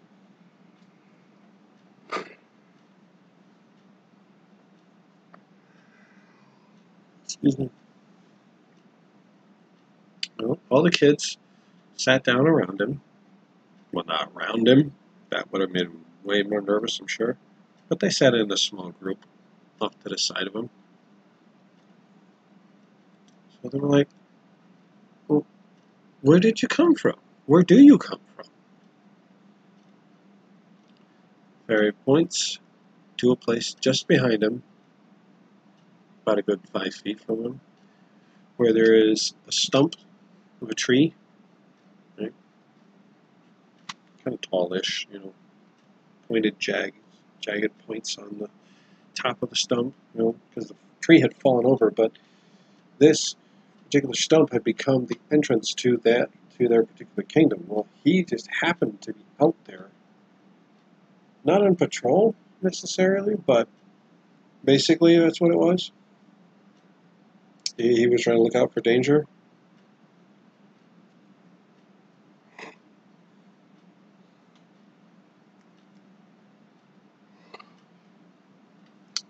So after the ankles all healed, and they were talking to him for a little while about just this and that, the weather, what fairies do in different situations, just like are they just like them, or are they just something completely different? Well, anyways, they were talking to him, and it's all of a sudden it's noon. It's like high noon, right? Rindar sniffs at the air. Oh, guys, it's already noon. We gotta go find this cave so we can explore it and get back home. Right. So they go ahead and say their thank yous, say goodbye. For the sake of expediency, the fairy's name is Alfred, just for kind of poops and giggles, as they say.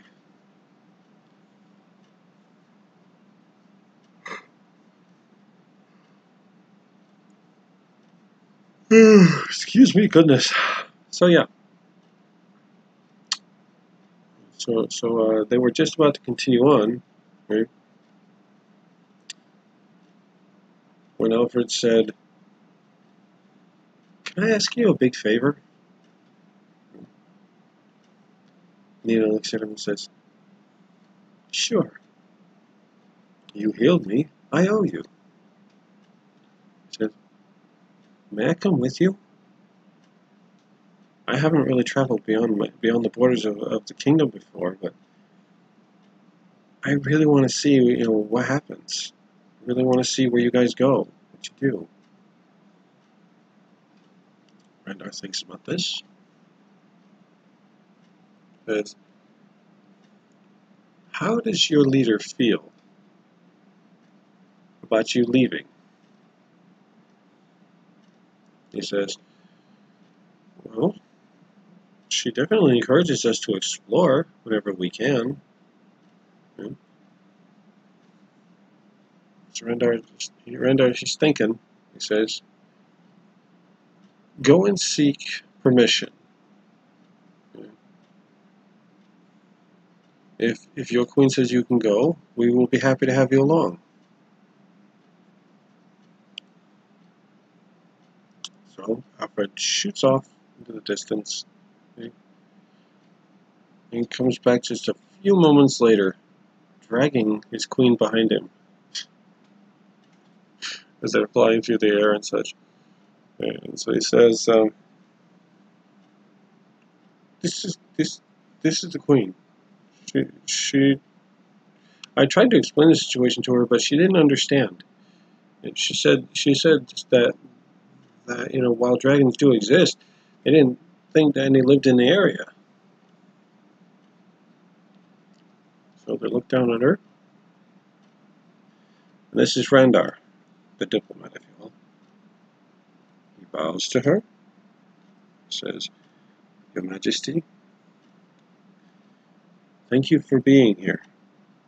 I know you were not given much choice, but thank you for being here anyway." Excuse me. Excuse me.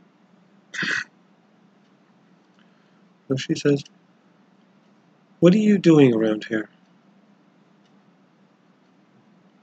So Rendar explains the whole situation. He says that they were at home and they wanted to go and explore a cave that he knew about. He found.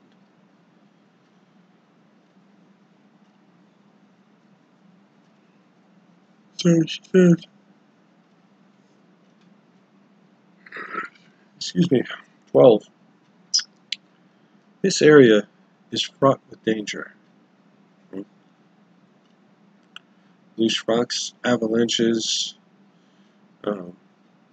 rock slides, if you will. All kinds of things happen out here. And once you get down to a certain point, there's most likely a storm somewhere below, here. There's almost always a storm going on this mountain.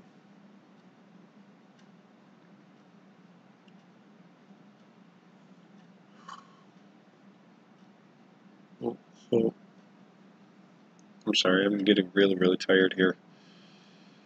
It's not easy thinking about all this stuff, thinking all this stuff up.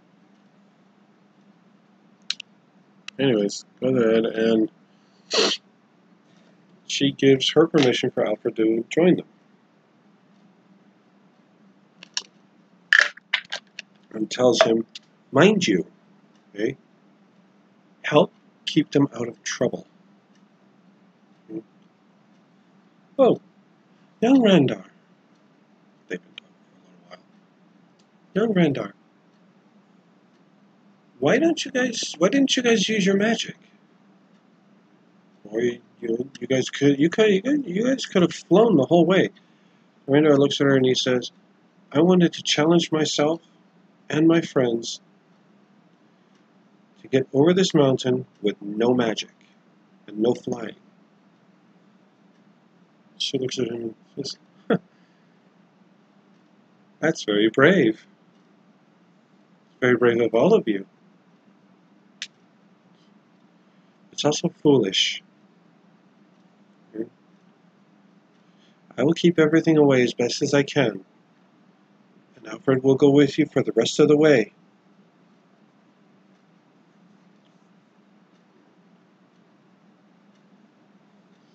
Thank you, Your Majesty.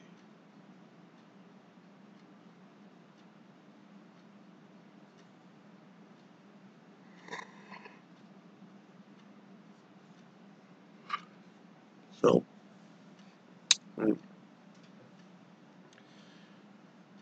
so they continue after waiting for about an hour for Alfred to go get his things. Waited for him. As soon as he came back out from the stump, they started off again, still going north.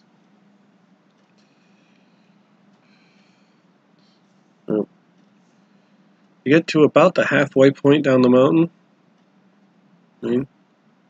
All of a sudden, right in front of them, boom, sheer cliff. Ah! Big drop off.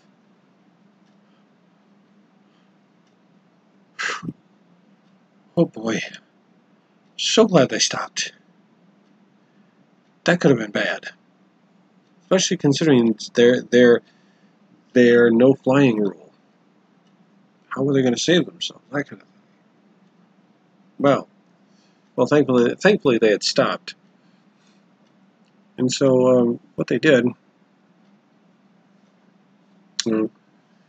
is they looked around and noticed there is not one single way to get down this cliff.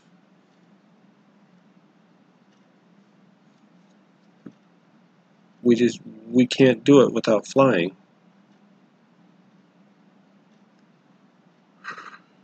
Randar looks around and he says,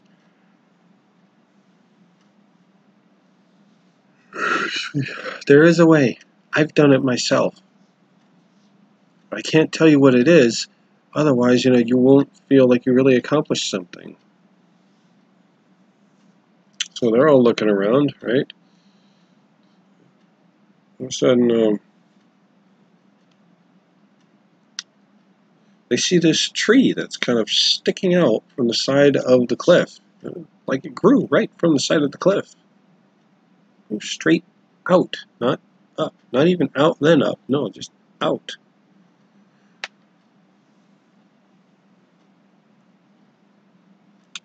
Huh. So Gina got it in her head. She was going to try to hang on to that tree. Well, that's what she said she was going to do. But Randar says, no, don't do that. That tree's not strong enough to hold you.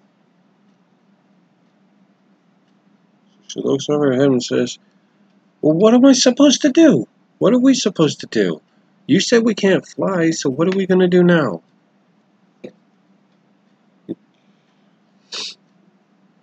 Well, Nina, being the somewhat more adventurous of the two twins, of the twins, she goes over, right, lays down on her stomach, swings her feet out over the edge, okay, and tries to put her back claws into the stone like she had done before. The other thing. Well, this stone was a lot different. Okay? Every time she tried, it would just kind of stop, kind of jar her a little bit, and her foot would scrape down a little bit. But it wouldn't actually really hurt the rock. Crap. So what am I supposed to do? I mean, we can't climb down the stone. We can't find something to hang on to. What are we going to do without flying? Randar kind of gets this real, almost evil grin on his face. Okay? Goes to a nearby fallen tree. Okay? Takes his hand and kind of chops twice. In a huge piece of this tree. Okay? Brings it over to where they are. Scratches out the middle. Right? Forms kind of a boat. Kind of a boat. Not really big enough for any more than just one of them. But all of a sudden, they kind of understood, and they all went and got their own sections of the tree.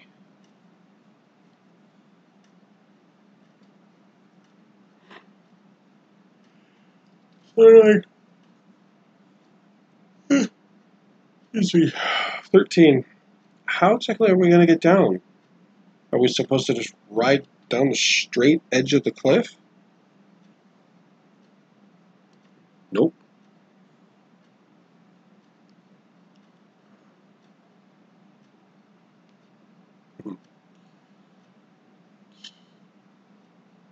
I'm sorry, I think I kind of messed up that story. That part of the story, anyways. I said that that they had kind of made like these little like things. I was going to have them kind of like sled down for a bit, right? Kind of like around like the end of the thing. However, what I think I'm going to do instead, right? I'm going to have them look around a bit more. All of a sudden, they find what looks like previous handholds on the cliff. So Nina looks down and she's like, oh, so that's how you got down, huh? That's how you found this place? Randar just looks and he says, it could be. He's not being smart, he's just saying what's on his mind.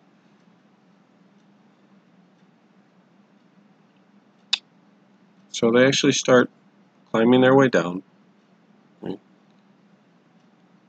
All of a sudden, they seem to come across a big waterfall. Right? Much wider than the last one. And this one's starting from like the sheer cliff face. And just spewing out into the distance and then dropping down to the base of the mountain. Well, more like there was about like that. Conceptually, there was about like that much left of the mountain. Kind of like a quarter of the mountain left. Okay, when the water finally hit, and then just ran right down into a nice little river. Well,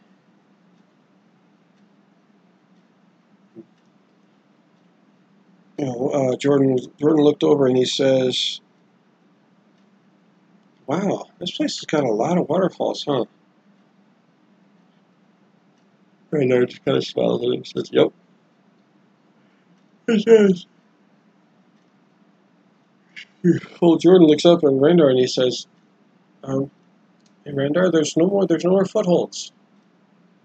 There's no more handholds. What are we going to do? He looks down and he says, cave in question, the cave we wanted to get to, is right behind this waterfall.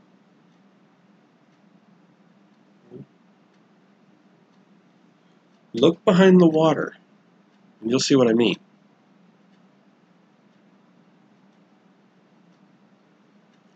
I'll be darned.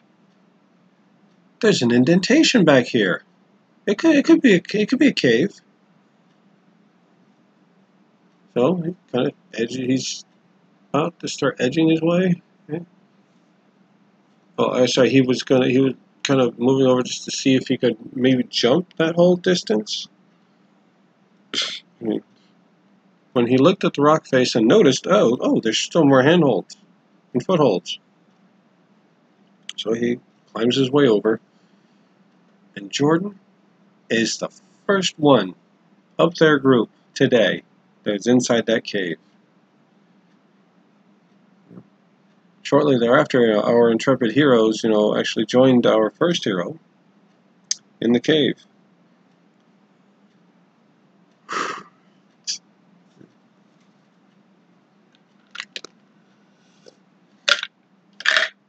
And so, sorry, I know I keep saying don't I? I start using the word like it's a comma. Anyways, well, the story's almost over. Right? That I'm getting super tired. So it's why, as of right now, it's like my storytelling is kind of like oatmeal, kind of. That's kind of how my brain feels. Okay. Anyway, we went ahead, and after all four, okay, we're actually inside the cave. Right. Start walking back. Okay. And they look down and notice that there's a well-worn path right in front of them, big enough for them to go single file. And so they do. They start walking along, right? And then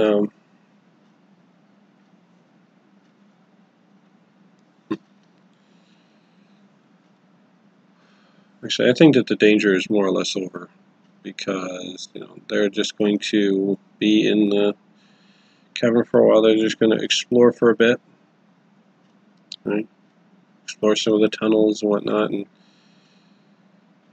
see that no other creatures have actually been, I believe this, that that none of them have ever even been there.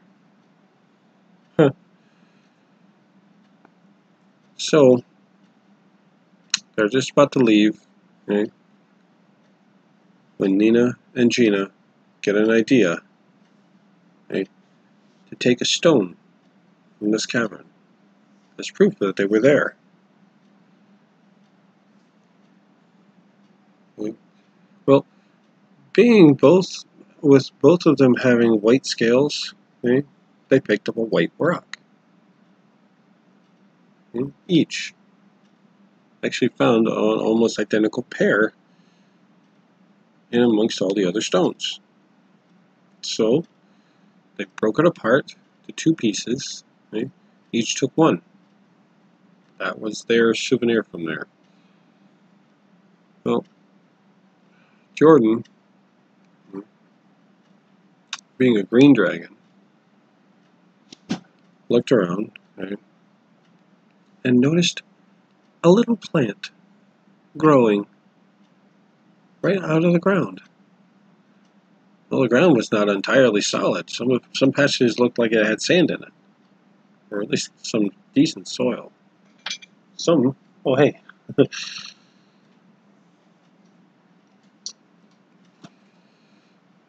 Anyways, so he goes over to it, takes his hands on either side, scoop just under it, and picks it up. This he's going to take home. Just a little leaf on a stem. So cute, though. So that's what Jordan's taking.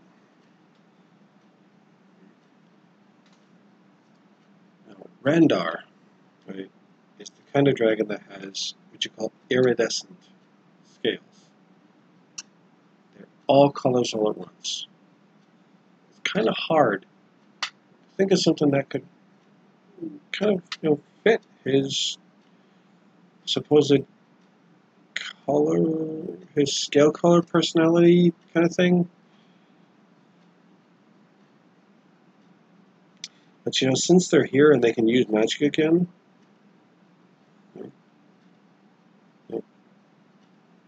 well, even though that waterfall kind of comes out from what could only be considered as the roof of that, there's actually a pool of the water towards the back of the cave. It was a very distinctive color. Well, he goes over, waves his hand over the water, the surface of the water, and takes a little globule of that water.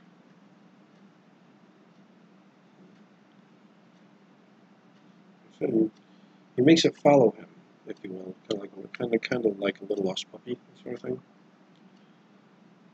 Well, they all leave the cave. Okay? Well, since they're allowed to this time, they go ahead and they take off and they fly outward. Okay, and then of course they start circling up and up and up. Okay? And just before they start heading towards the peak of the mountain to go towards home, Alfred shouts out and he says, "Thank you, dragons. Thank you for allowing me to come with you. I will treasure this forever." And then Alfred goes ahead and he flies off home to the stump to go tell his queen all about his wonderful adventure he's had today. So he goes off home. So alright. And so the kids, they go ahead and they fly all the way back home to the south side of the mountain. Okay. And they each go to their homes to show their parents what they've got. Well, the first ones we notice, okay, are the twins. Okay? They went home to their parents, okay, show them that they're near Twin Rocks. Okay? And the parents just kind of look.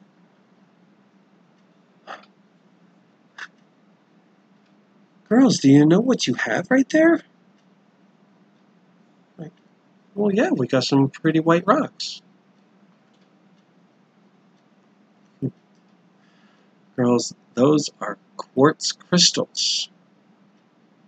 They look like white rocks, but they're actually crystals. Crystals help you focus energy. You know how we can do our magic without really thinking?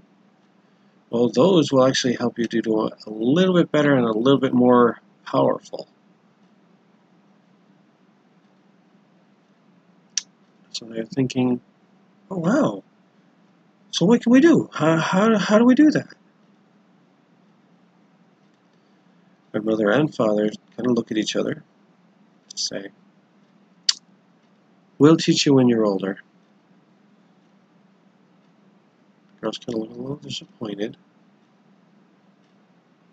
But as they're sitting there holding their stones, their crystals, all of a sudden their hands start to feel warm. Like, what? Well, they open up their hands and their stones are glowing, bright white. I was just having to say, couldn't help but say, "Ooh, wow, that's great. That's awesome. That's amazing." I get a little adjective happy. I apologize for that. Anyways, so their parents have them go into their room, okay, room that they share, okay, and put the crystals down, okay, on a shelf, not too far from the middle of the wall. Kind of like, all right, if here's the middle of the wall, the shelf is about right there, just a little bit above. Anyway, so what happened next is we go see little Jordan. He goes home, shows his parents what he's found. Okay. And so they look at him and they say, "Son, do you know what you found?" He says, "Well, yeah, I found a little plant I wanted to take care of."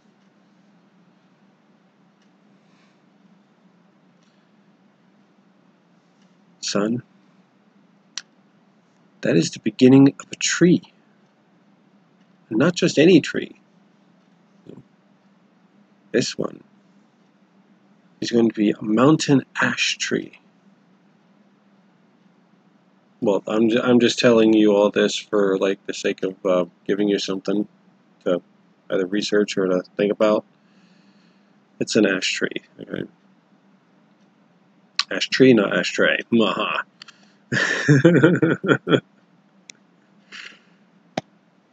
So yeah, and so I tell him, find a good place outside, and you can plant this.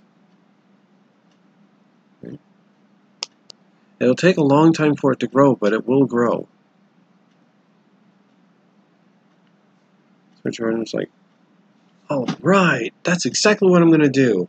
Takes it right outside, okay, finds a nice little spot in their garden. Yes, dragons actually had gardens. Dug a little spot, put the soil and the plant right in it, and then recovered up the spot, leaving the leaf exposed. Well, now what I'm going to tell you next is kind of gross, but you'll understand why. Okay? Knowing this almost by instinct, okay, Jordan actually takes and he gathers up some spit in his mouth. And he spits right on it. He spits right on the plant. You would think, dude, what are you doing? You're going to drown the thing. No. See, dragon spit has very interesting properties, especially green dragons. Think of it kind of like Miracle Grow. A lot like that. Wow. So there, that's his part of the story. He does that so the plant will grow better.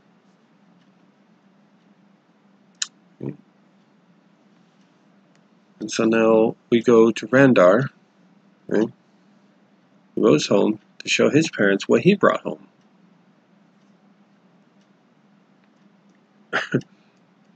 Right? So he shows them the little water globule, right? And he says, "I found this in a pool in a cave on the north side of the mountain, of the mountain we live on." Parents kind of look at him, get this knowing smile on their face. "Son, you have found something truly special. Let me get you a bowl. I want to show you something with this water. Don't drink it." His father goes out into the kitchen, grabs a bowl, comes back, sets it down on the table in front of him, and says, "Randar, put the water inside this bowl." Okay.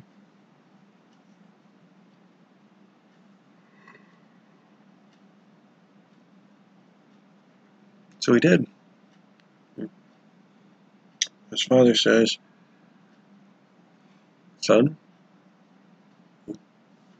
this water can show you anything you want to see."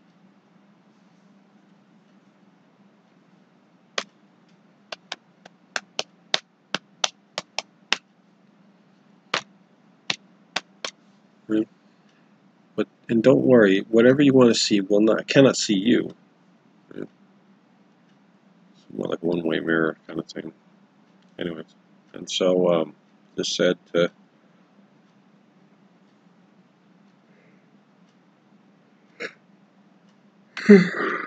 14, woohoo, that sort of thing. Anyways, oh yeah, he gets that water in the bowl. He sits down and he just starts asking to see different places, different kinds of people.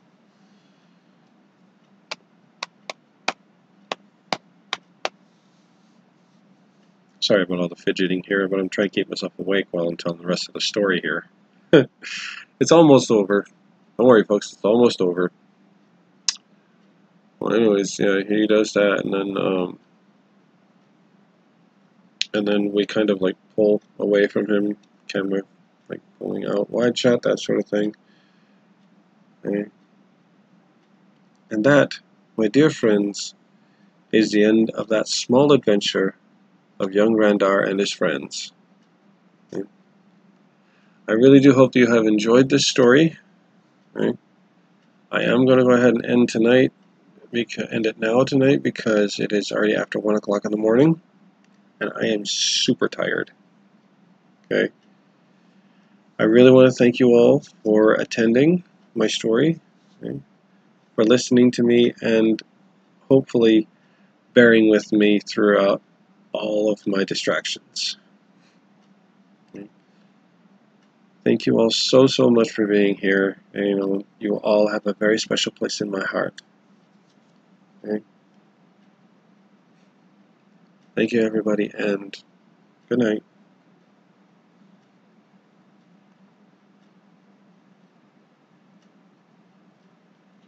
Bye.